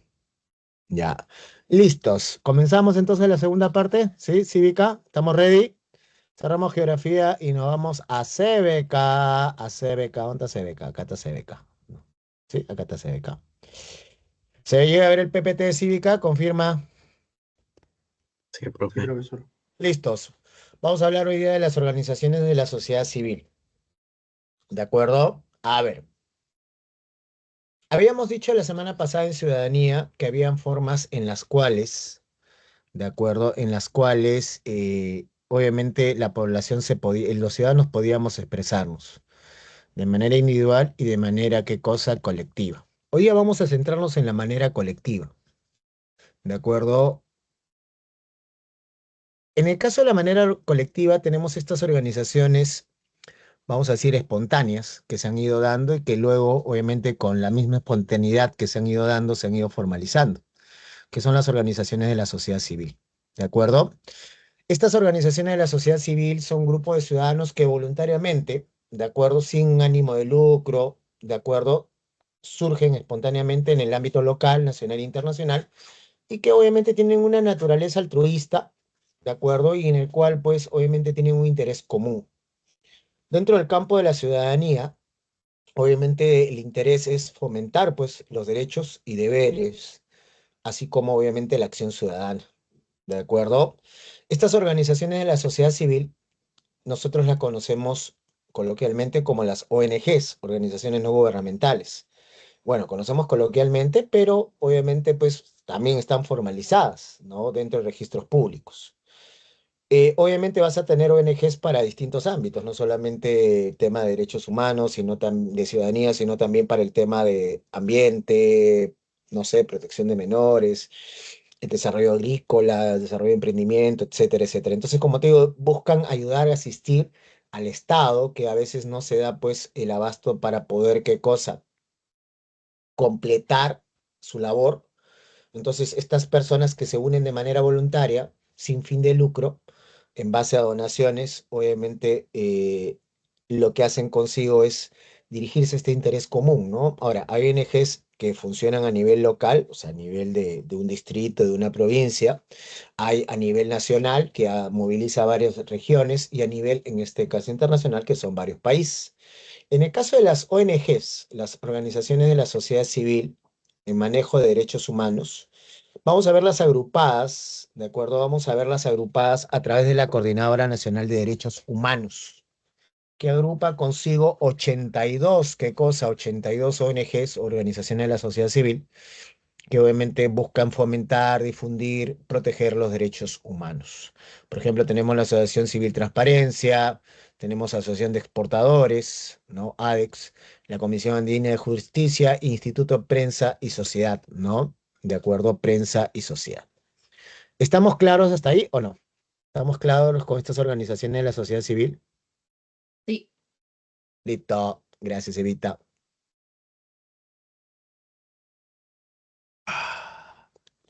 Ahora nos vamos, obviamente, a lo siguiente, a las organizaciones sociales de base también se le llama. Como te digo, a comparación de las organizaciones de la sociedad, ¿no? De la sociedad civil, a estas organizaciones civiles, las ONGs surgen de manera espontánea y son tanto personas naturales y jurídicas, que obviamente sin fin de lucro, por libre decisión, y dentro de las formas previstas por la ley o de hecho, obviamente se agrupan. ¿De acuerdo? Entonces, obviamente se agrupan a través de una actividad común que busca perseguir la defensa y promoción de qué cosa, de sus derechos, ¿sí? Defensa y promoción de los derechos, así como buscar consigo el desarrollo individual, colectivo y obviamente de la comunidad, ¿ya? Los beneficios de tener una organización social, ¿de acuerdo? Escucha, la inscripción obviamente le otorga la categoría de personería jurídica. ¿Qué cosa es en este caso? Mira, el Estado, habíamos hablado consigo que hay derecho de goce y derecho de ejecución, ¿de acuerdo? Dentro de esto, el Estado reconoce dos tipos de personas. La persona natural, que tiene también su goce y su, ¿cómo se llama? Y su ejercicio. Y en este caso, las de derecho de qué? Las personas jurídicas, que obviamente dentro del marco de la ley, obviamente también tienen su goce de derechos y obviamente su ejercicio. Pero escucha, ¿qué es lo que pasa? La persona natural es el individuo, ¿de acuerdo? En cambio, las personas jurídicas es individuo jurídico o el conjunto de individuos agrupados bajo un nombre, ¿de acuerdo? Bajo un nombre. ¿Qué quiere decir? La persona natural, obviamente, puede verse afecta, ¿no? En cambio, en una personería jurídica solamente es el nombre, el reconocimiento, lo que se ve afectado, ¿de acuerdo? No tanto los bienes de la persona. ¿Estamos claros o no? Confirma,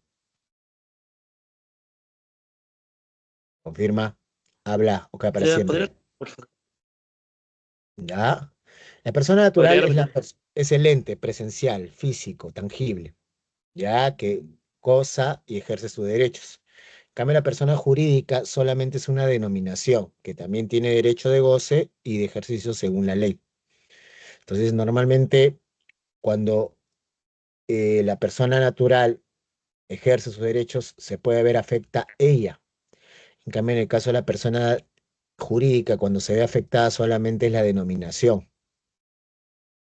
Es como una empresa.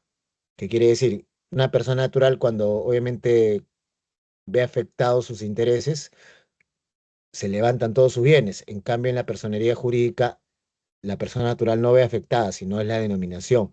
Es la organización o el individuo que a través de esta personería jurídica, a través de esa denominación, se resguarda, vamos a decirlo así. ¿Alguna pregunta, alguna duda hasta ahí?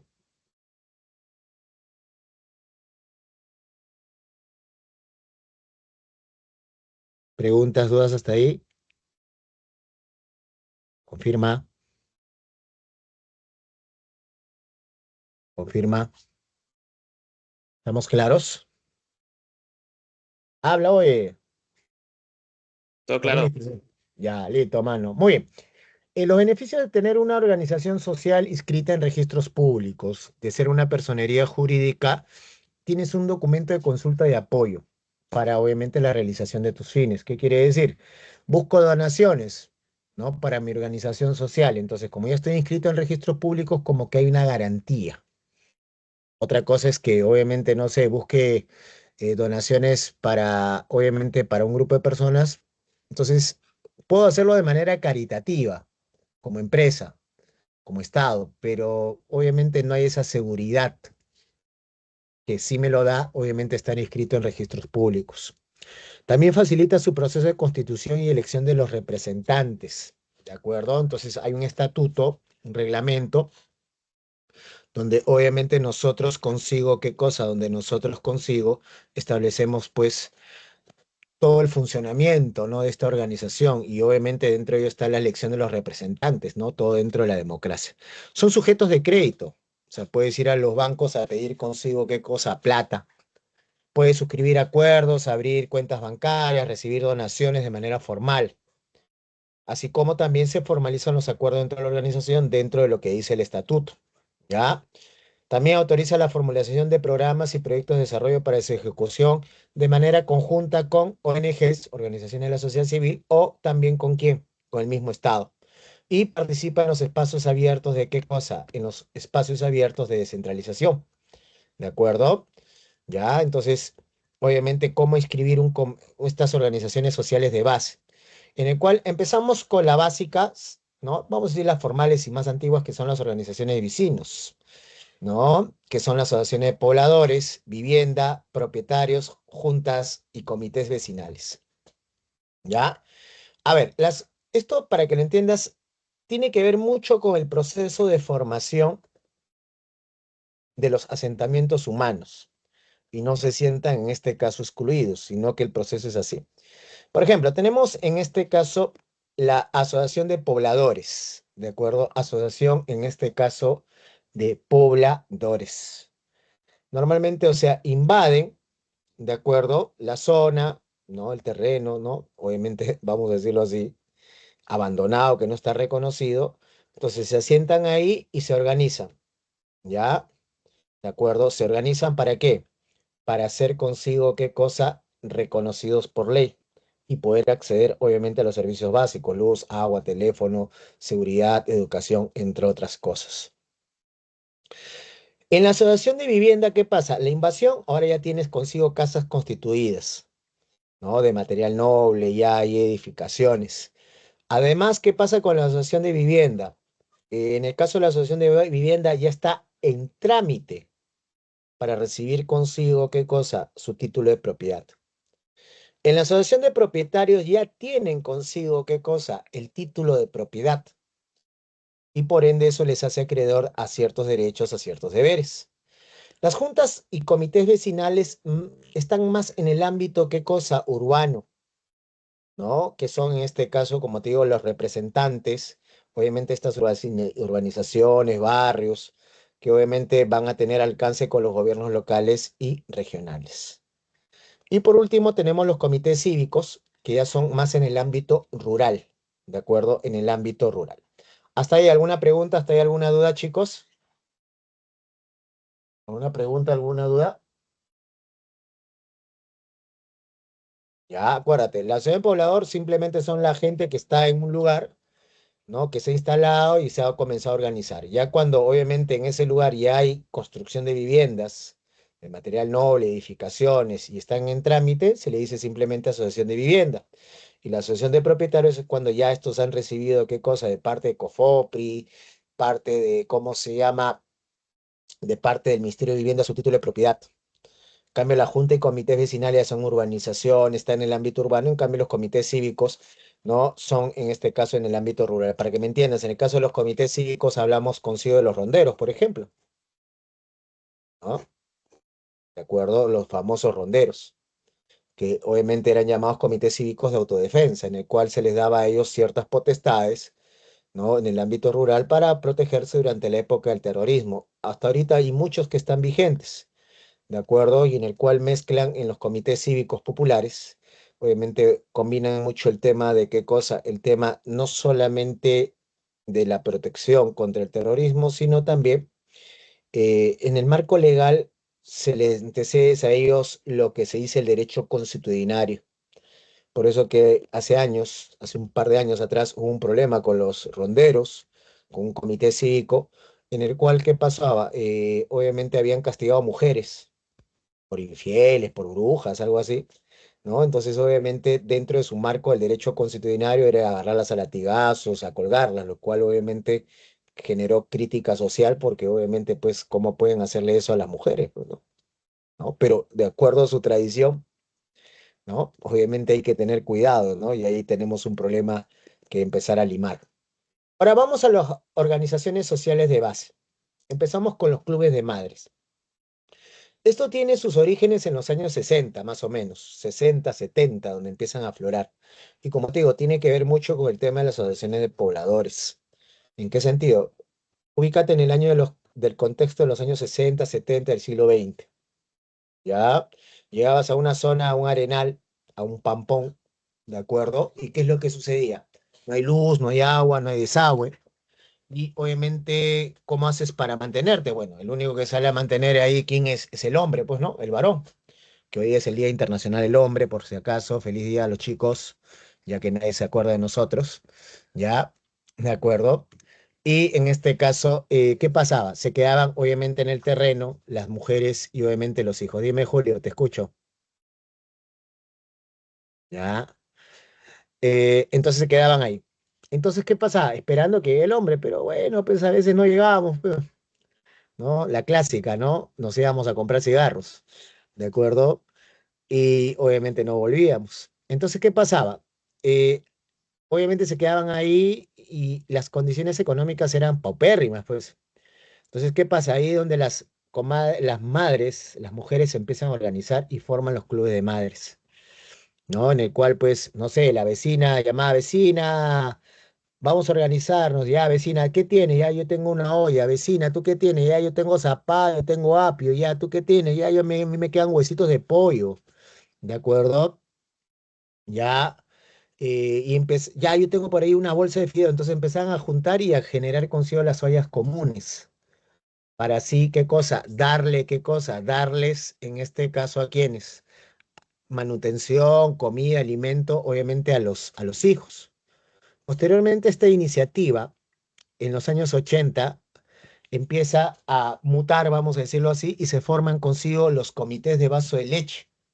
Esto fue una iniciativa de parte del antiguo alcalde de Lima, Alfonso Barrantes Lingán, que comenzó a agrupar estos clubes de madres y les comenzó a dar una dotación de qué cosa, una dotación de qué, una dotación de qué, de leche. Entonces, para eso ellos debían estar formalmente organizadas, todo, para que todas las semanas reciban su leche y obviamente garantizar así la nutrición, obviamente, de los menores. ¿De acuerdo? Luego, este club de madres, comité de vaso de leche, ¿de acuerdo? ¿Y qué es lo que pasa? Estos clubes de madres, comités de vaso de leche, siguen evolucionando. ¿En qué sentido? Ya bueno, estamos ya en los años 80, la crisis económica es bárbara, y no solamente era el tema de qué cosa, de las ollas comunes, sino también ver una forma de generar ingresos a través de qué, la venta de comida.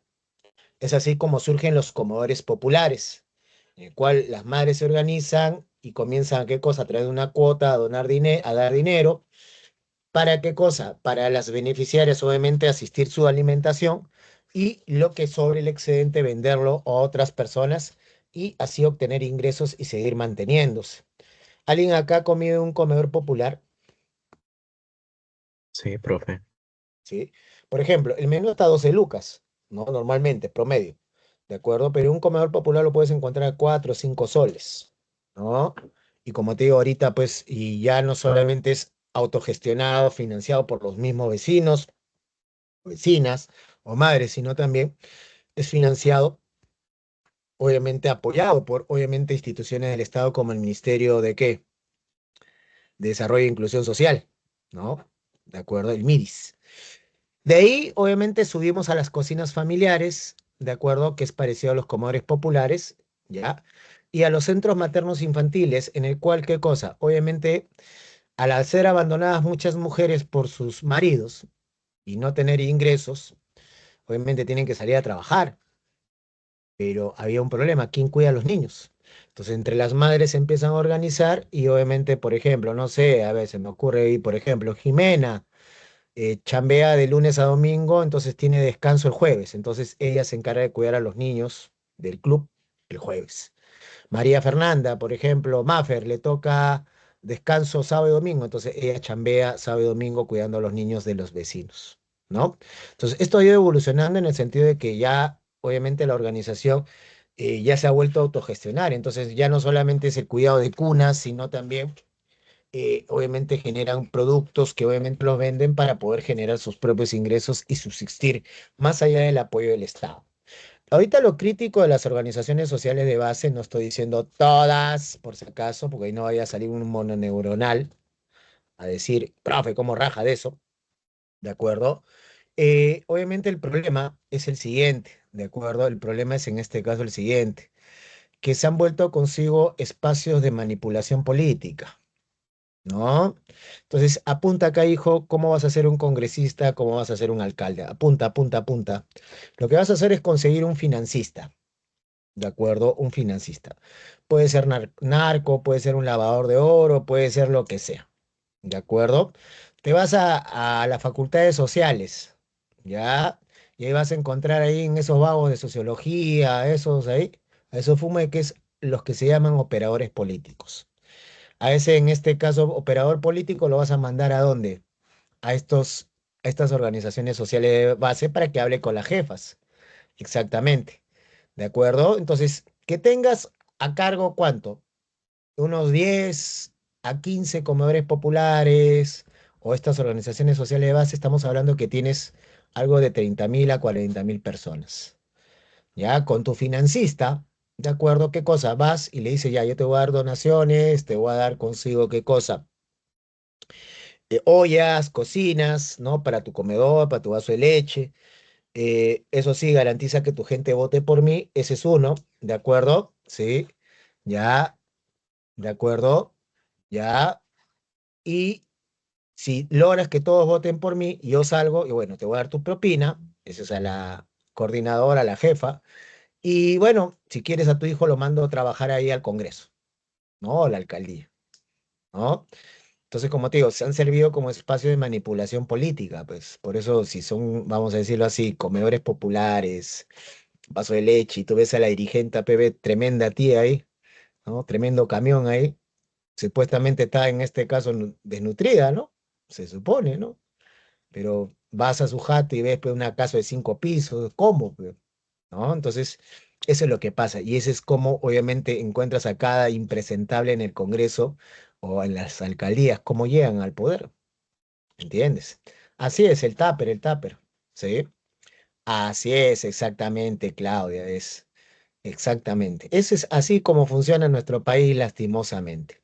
Bueno, hay otro tipo de organizaciones temáticas, también organizaciones de la población, organizaciones sociales, como las asociaciones, en este caso, juveniles, de acuerdo a las organizaciones juveniles, ¿sí? De acuerdo. ¿Y qué pasa? Acá tenemos en este caso las asociaciones juveniles que están agrupadas en el RENAJUP, ¿sí? Que está en el Ministerio de la Mujer, ¿de acuerdo? ¿Qué pasa con el RENAJUP? Mira, supongamos que tienes tu grupo de K-Popper y se ponen a bailar en la calle, a hacer ahora que no sé qué grupo se viene ahora en febrero a tocar en San Marcos ahí, que va a ser toda una euforia ahí, ¿ya? Entonces tienes tu grupito ahí que hacen sus bailes, todas sus chistosadas. ¿Y qué es lo que pasa? Bueno, Stray Kids, ahí está, exactamente, Daniela, tú sí, tú sí. Debe ser en este caso de la BTS ARM número 50.000, ¿de acuerdo? Ya, entonces, ¿qué pasa? No te deja, viene el serenazgo, te vota porque cree que son fumones, ¿no? Fumonas, ahí, ¿de acuerdo? Entonces, para que no lo voten, ¿qué cosa hacen? Obviamente se van al RENAJUT, inscriben su organización juvenil de danza y obviamente en este caso, con ese permiso ya pueden, en este caso, practicar tranquilamente sus danzas coreanas, su K-pop, ¿sí? Ya nadie les puede decir nada, porque de una u otra manera esta organización juvenil, de acuerdo, lo que está haciendo consigo es sacarlos del vicio, ¿no? Y los mete al vicio del K-pop, ¿de acuerdo? En las asociaciones culturales tenemos asociaciones artísticas, folclóricas, un ejemplo, la Brisa del Titicaca, acá en Lima, en el centro, ¿no? Y otras así, elencos de danza que ahora pues ya están preparándose para la Candelaria de febrero, ¿de acuerdo? Sí, ¿de acuerdo? En el caso de las asociaciones deportivas tenemos los clubes y asociaciones, ¿de acuerdo? Los clubes y asociaciones deportivas, ¿no? Los grandes clubes como la U, el más grande de todos. Hay otro club como Cristal, creo, ¿no? Que su dirigente está caneado. Y hay otro club que da risa, no me acuerdo cómo se llama. ¿De acuerdo? Dice ser tetracampeón, dice, bueno, fuman de la buena. ¿De acuerdo? Entonces, es... Ya, que descendió 2 veces, pues creo que sí, descendió 2 veces. ¿De acuerdo? Sí, un apagón exactamente. Ya, ¿de acuerdo? El apagón. Entonces, esos son en este caso de acciones deportivas, ¿no? Y que obviamente también están reconocidas dentro de la ley. Bueno, chicos, vamos a hablar ahora de elecciones. Ya, vamos a hablar en este caso de elecciones. ¿Hasta qué hora tenemos? 2:35, ¿no? Sí, de acuerdo, 2:35. Ya, ya, ya, ya. Dejen de darle bola ya. Solitos ellos hacen bullying. De acuerdo, ya no, no continúen, no sean malos. Bueno, elecciones. Es el instrumento clave, es el instrumento de la democracia clave que va a permitir qué cosa, que podamos elegir y designar a nuestros gobernantes. ¿De acuerdo? Pero para eso es importante qué cosa, la participación política de nosotros. Y no solamente eligiendo pues a estos impresentables, sino también controlándolos. Y por eso es importante la interacción de partidos o grupos políticos. Ahora, tenemos las elecciones generales, que son en este caso las elecciones presidenciales, ¿de acuerdo? Son las elecciones presidenciales y en este caso las elecciones presidenciales y parlamentarias que se realizan cada 5 años. En la elección presidencial, recuerda, eliges a tu presidente y a tus vicepresidentes. Así que eso que dicen que Dina no me representa, por favor, recuerden por quién votaron. No, profe, yo voté solo por el profe. Has votado por toda la plancha. Y eso incluía a la tía Dina y al delincuente que está corrido. Así que sé consciente, sé responsable en este caso por tu voto. Mar, todavía no tienes DNI azul, así que no has votado por nadie. En el caso de las elecciones parlamentarias, elegimos consigo qué cosa, a los congresistas de la República y a los parlamentarios que andinos. En las elecciones regionales y locales lo tenemos cada 4 años, ¿de acuerdo? Ya, ¿de acuerdo? Es cada 4 años. En el caso de las elecciones regionales, elegimos al gobernador regional y en este caso, ¿quiénes? A los vicegobernadores y en este caso los consejeros regionales. Ya en el caso de las elecciones municipales, elegimos alcaldes y en este caso a los regidores de los municipios provinciales y distritales. En las elecciones de jueces, elegimos a los jueces de paz. ¿Quiénes son los jueces de paz? Son los que obviamente los que administran justicia en base al derecho constitucional y lo que dice la Constitución, de acuerdo, obviamente en centros poblados alejados, ¿no? Donde obviamente la justicia, pues, o el Poder Judicial tienen difícil acceso de llegar, ¿no? Y por último, los referendos y revocatorios, en donde se les somete a ustedes, obviamente, si aprueban o no aprueban una ley o la reforma total o parcial, en este caso, de la Constitución. Vamos a los partidos, en este caso, políticos. ¿Qué pasa, Jimenita? Ya está tan... A ver, ¿quién está echándote maicito? A ver, Fabricio, ya te apuntó la placa, ya. ¿De acuerdo? Muy bien. Eh, Vamos, chicos, ahí. Ya, había un proyecto de ley y antiguamente, antes se hacía eso, Nilber, ¿no? Como lo que sucede en Argentina, que hay una renovación de senadores y diputados cada 3 años, ¿de acuerdo? Sí, pero obviamente la Constitución del 79 reconoce las elecciones generales para obviamente elegir a los, bueno, en ese entonces diputados y senadores, y la Constitución del 93 congresistas, obviamente cada 5 años junto con, en este caso, el presidente y el vicepresidente. ¿De acuerdo? Claro, ahí, estimado Nilber, sería bueno eso, ¿no? Cada 3 años, ¿no? Y podría aplicar, el proyecto era más que todo para el tema de la renovación de diputados, no tanto de senadores. Acuérdate, diputado presenta el proyecto de ley, pero el que la analiza, la prueba, es el senador. ¿Ya? Esa es su chamba. ¿Está claro hasta ahí o no? Habla, P. Correcto, correcto.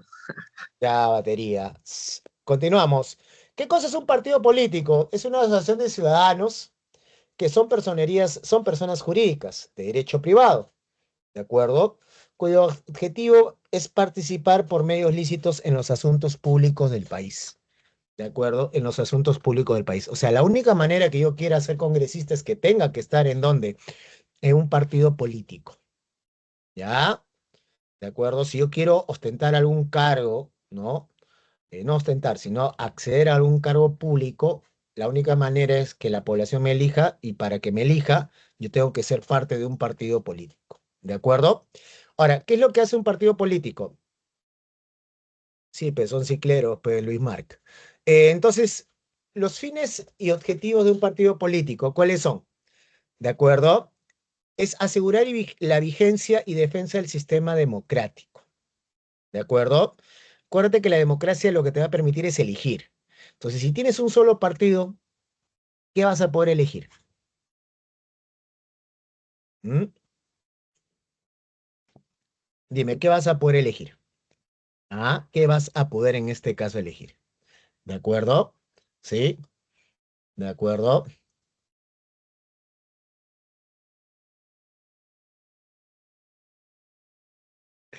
¿Qué está fumando, Armando? En este caso, vamos en este caso a ver consigo qué cosa. Eh, También dentro de los fines es contribuir a la paz, la libertad y la vigencia de qué cosa de los derechos humanos. ¿De acuerdo? Contribuir en este caso, obviamente eso es lo que debe hacer un partido político, por eso el partido Antauro descartado, porque en su estatuto estos se van en contra del Estado de Derecho, ¿entiendes? ¿No? A todos querían fusilar, ¿de acuerdo? Ya. Ahora, contribuir a la gobernabilidad, ¿por qué? Porque lo que va a hacer en este caso los partidos políticos es el contrapeso, es el espacio donde obviamente la población va a poder salir a opinar, ¿no? Y hace ese contrapeso dentro obviamente del poder político. Representa la voluntad de los ciudadanos y canaliza la opinión pública, ¿no? Entonces, si tú estás en contra de algo, quieres algo, entonces busca un partido donde tú puedas canalizar esa furia o esas, como te digo, esas propuestas que tengas para el país, ¿no? Como lo que dice Armando, ¿no? Busca un partido político para, ¿qué cosa? Juntar a los cachimbos coneros y luego ganar y hacer ganar a la San Marcos como privada, pero luego la gente se da cuenta que hacemos lavado y no sé toda esa fumada que se ha metido. ¿De acuerdo? ¿Sí? Ya. Listo. Muy bien. ¿Qué más? Realizar actividades de educación, formación y capacitación. A ver, ¿alguien conoce que algún partido haga esas cosas?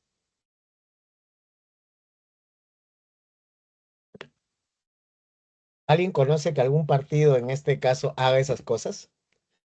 Haga actividades de educación, formación y capacitación. ¿Se acuerdan del partido de Keiko que hacía esta taradez de la escolita naranja? ¿No? Que Ah, comenzaron a sí. bullear, que comenzaron a bullearla en este caso por el tema de que, bueno, les iba a enseñar a ser corruptos y toda esa cosa, ¿sí? Bueno, está dentro de qué cosa, de sus actividades, aunque no lo creas, más allá de que puedas bullear o no bullear, está dentro de sus actividades. Educación, o sea, cómo enseñar a votar, cómo ser mejor ciudadano, cómo participar en los asuntos públicos. Un partido que, bueno, ya está en vía de extinción, que es el APRA, también está en esas, ¿de acuerdo? Está en esas campañas. ¿De acuerdo? Dentro de la izquierda, más que campañas de educación, son campañas de adoctrinamiento, ¿de acuerdo? Sí. En este caso, pero están dentro de qué cosa? Del fin, en este caso, el FREPAP también, ¿no? ¿De acuerdo? Y como te digo, el fin principal de poder participar en los asuntos que, en los procesos electorales. Hasta la actualidad, para el 2026, hay en este caso 31 partidos políticos nuevos que van a surgir. Pero entre las organizaciones políticas hay que diferenciarlas. Tenemos los partidos políticos que pueden ejercer o participar en los tres niveles, para presidente, congresistas, regiones y en este caso gobiernos locales. ¿Ya? O sea, gobierno nacional, regional y local. En el nacional estamos hablando para elegir presidentes y congresistas, en el regional, gobernadores regionales, y en el local para elegir, en este caso, alcaldes. Y ahí tenemos algunos ejemplos que, aunque no creas, todavía tienen inscripción vigente, ¿no? Yo pensaba que se habían extinguido. Pero bueno, vayamos ahora a ver los movimientos políticos. Los políticos solamente tienen alcance regional y local, ¿no? Ahí tienes, por ejemplo, Alianza Gobierno, Unidad de Acción Agua, ¿de acuerdo? El MAMPE, ¿no? Que obviamente pueden participar solamente en comicios electorales a nivel de gobierno local, o sea, municipal, provincial, distrital, disculpa, y los regionales, ¿de acuerdo? ¿Ya? ¿Está claro hasta ahí o no? ¿Alguna Sí. pregunta? ¿Sí? Ahora, más adelante vamos a ver el tema de las alianzas y las fusiones, ¿de acuerdo? Ahora, requisitos para tener un partido. Primero, inscribirlo en dónde? En el ROP, en el Registro de Organizaciones, ¿qué cosa? Políticas que está a cargo de quién? Del Jurado Nacional de Elecciones. ¿De acuerdo? Los requisitos, un estatuto, ¿de acuerdo? Que es el reglamento y donde debe estar consigo el acta de fundación del partido. Los comités partidarios, que son las sedes, ¿de acuerdo? Las sedes donde va a estar tu partido. Y una relación de todos los afiliados. También va a haber una firma, una recolección de firmas de adherentes, ¿de acuerdo? Tengan cuidado, si algún día estás que te mueres de sed o de hambre, ¿no? Y por ahí ves a alguien que te dice, ya, firma, firma el planillón, te damos tu gaseosa y tu galletita.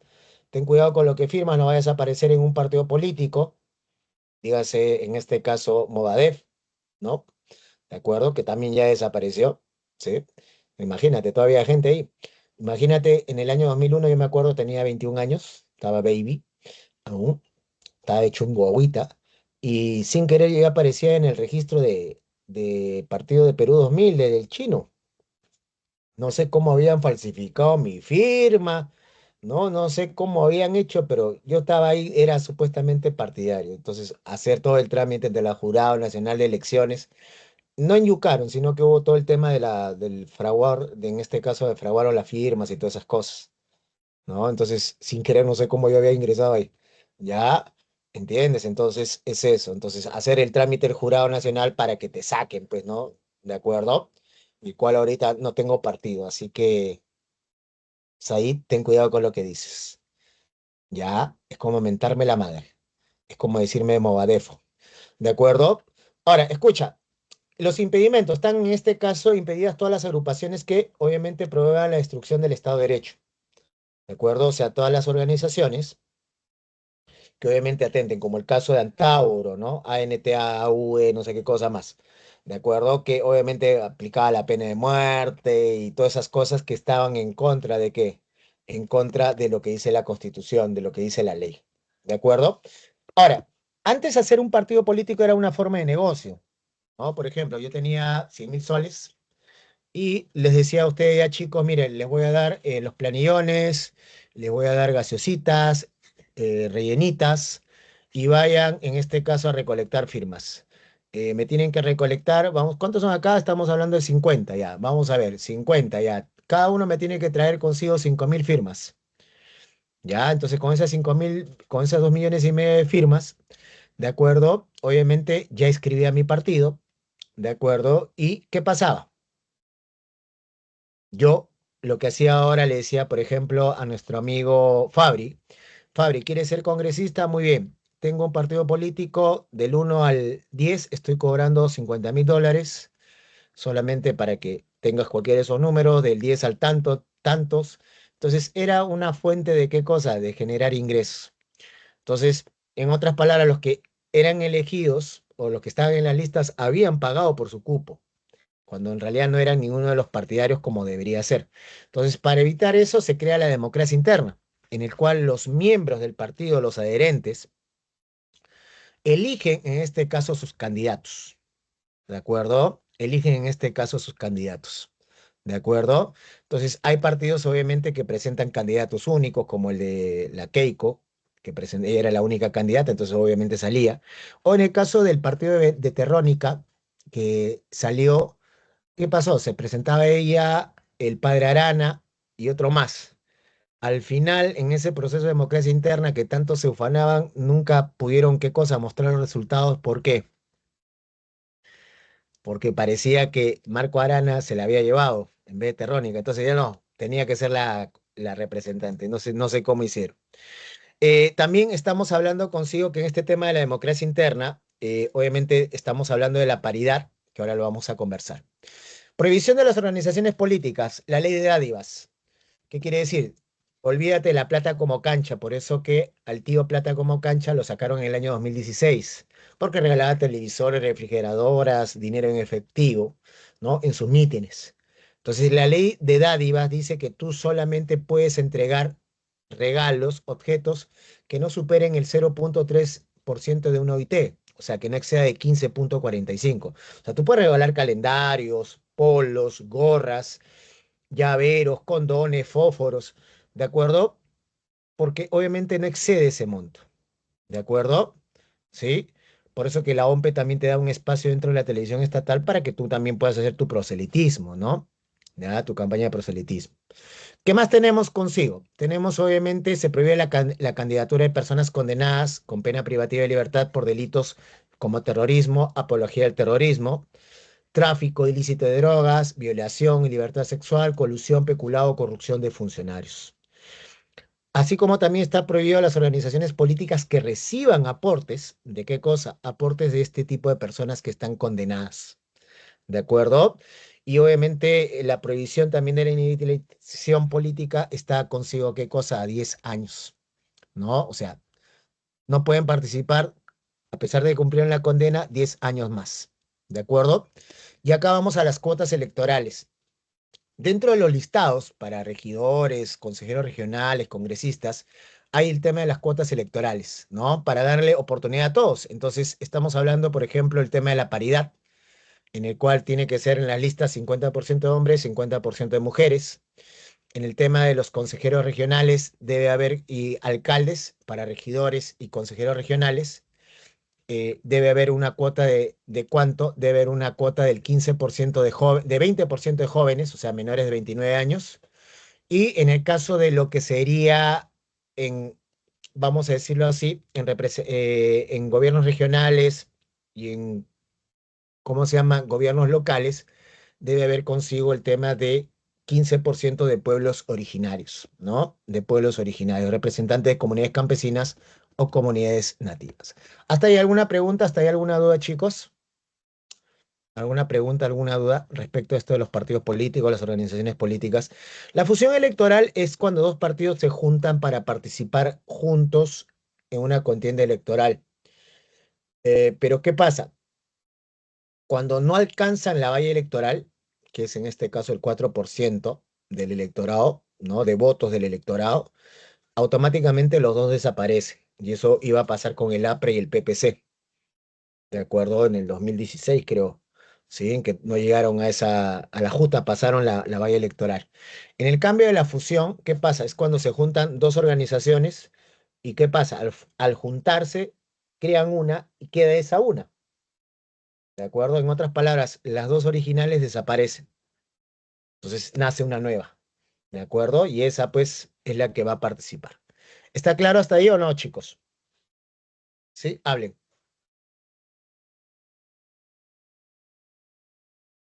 ¿No hay preguntas, no hay dudas? Sí, profe, todo está claro. Ya, chicos. Nos vemos la próxima semana entonces a la misma hora en el mismo canal. Me voy a jugar pelota. Bye. Y arriba Perú. Ya, ojalá que ganemos y no demos pena como siempre. Chao. Vamos, Argentina. Ojalá. Igual, ya perdimos Tranquilamente. ya. Ya. Igual como no ingresaste. Nos vemos. Chao.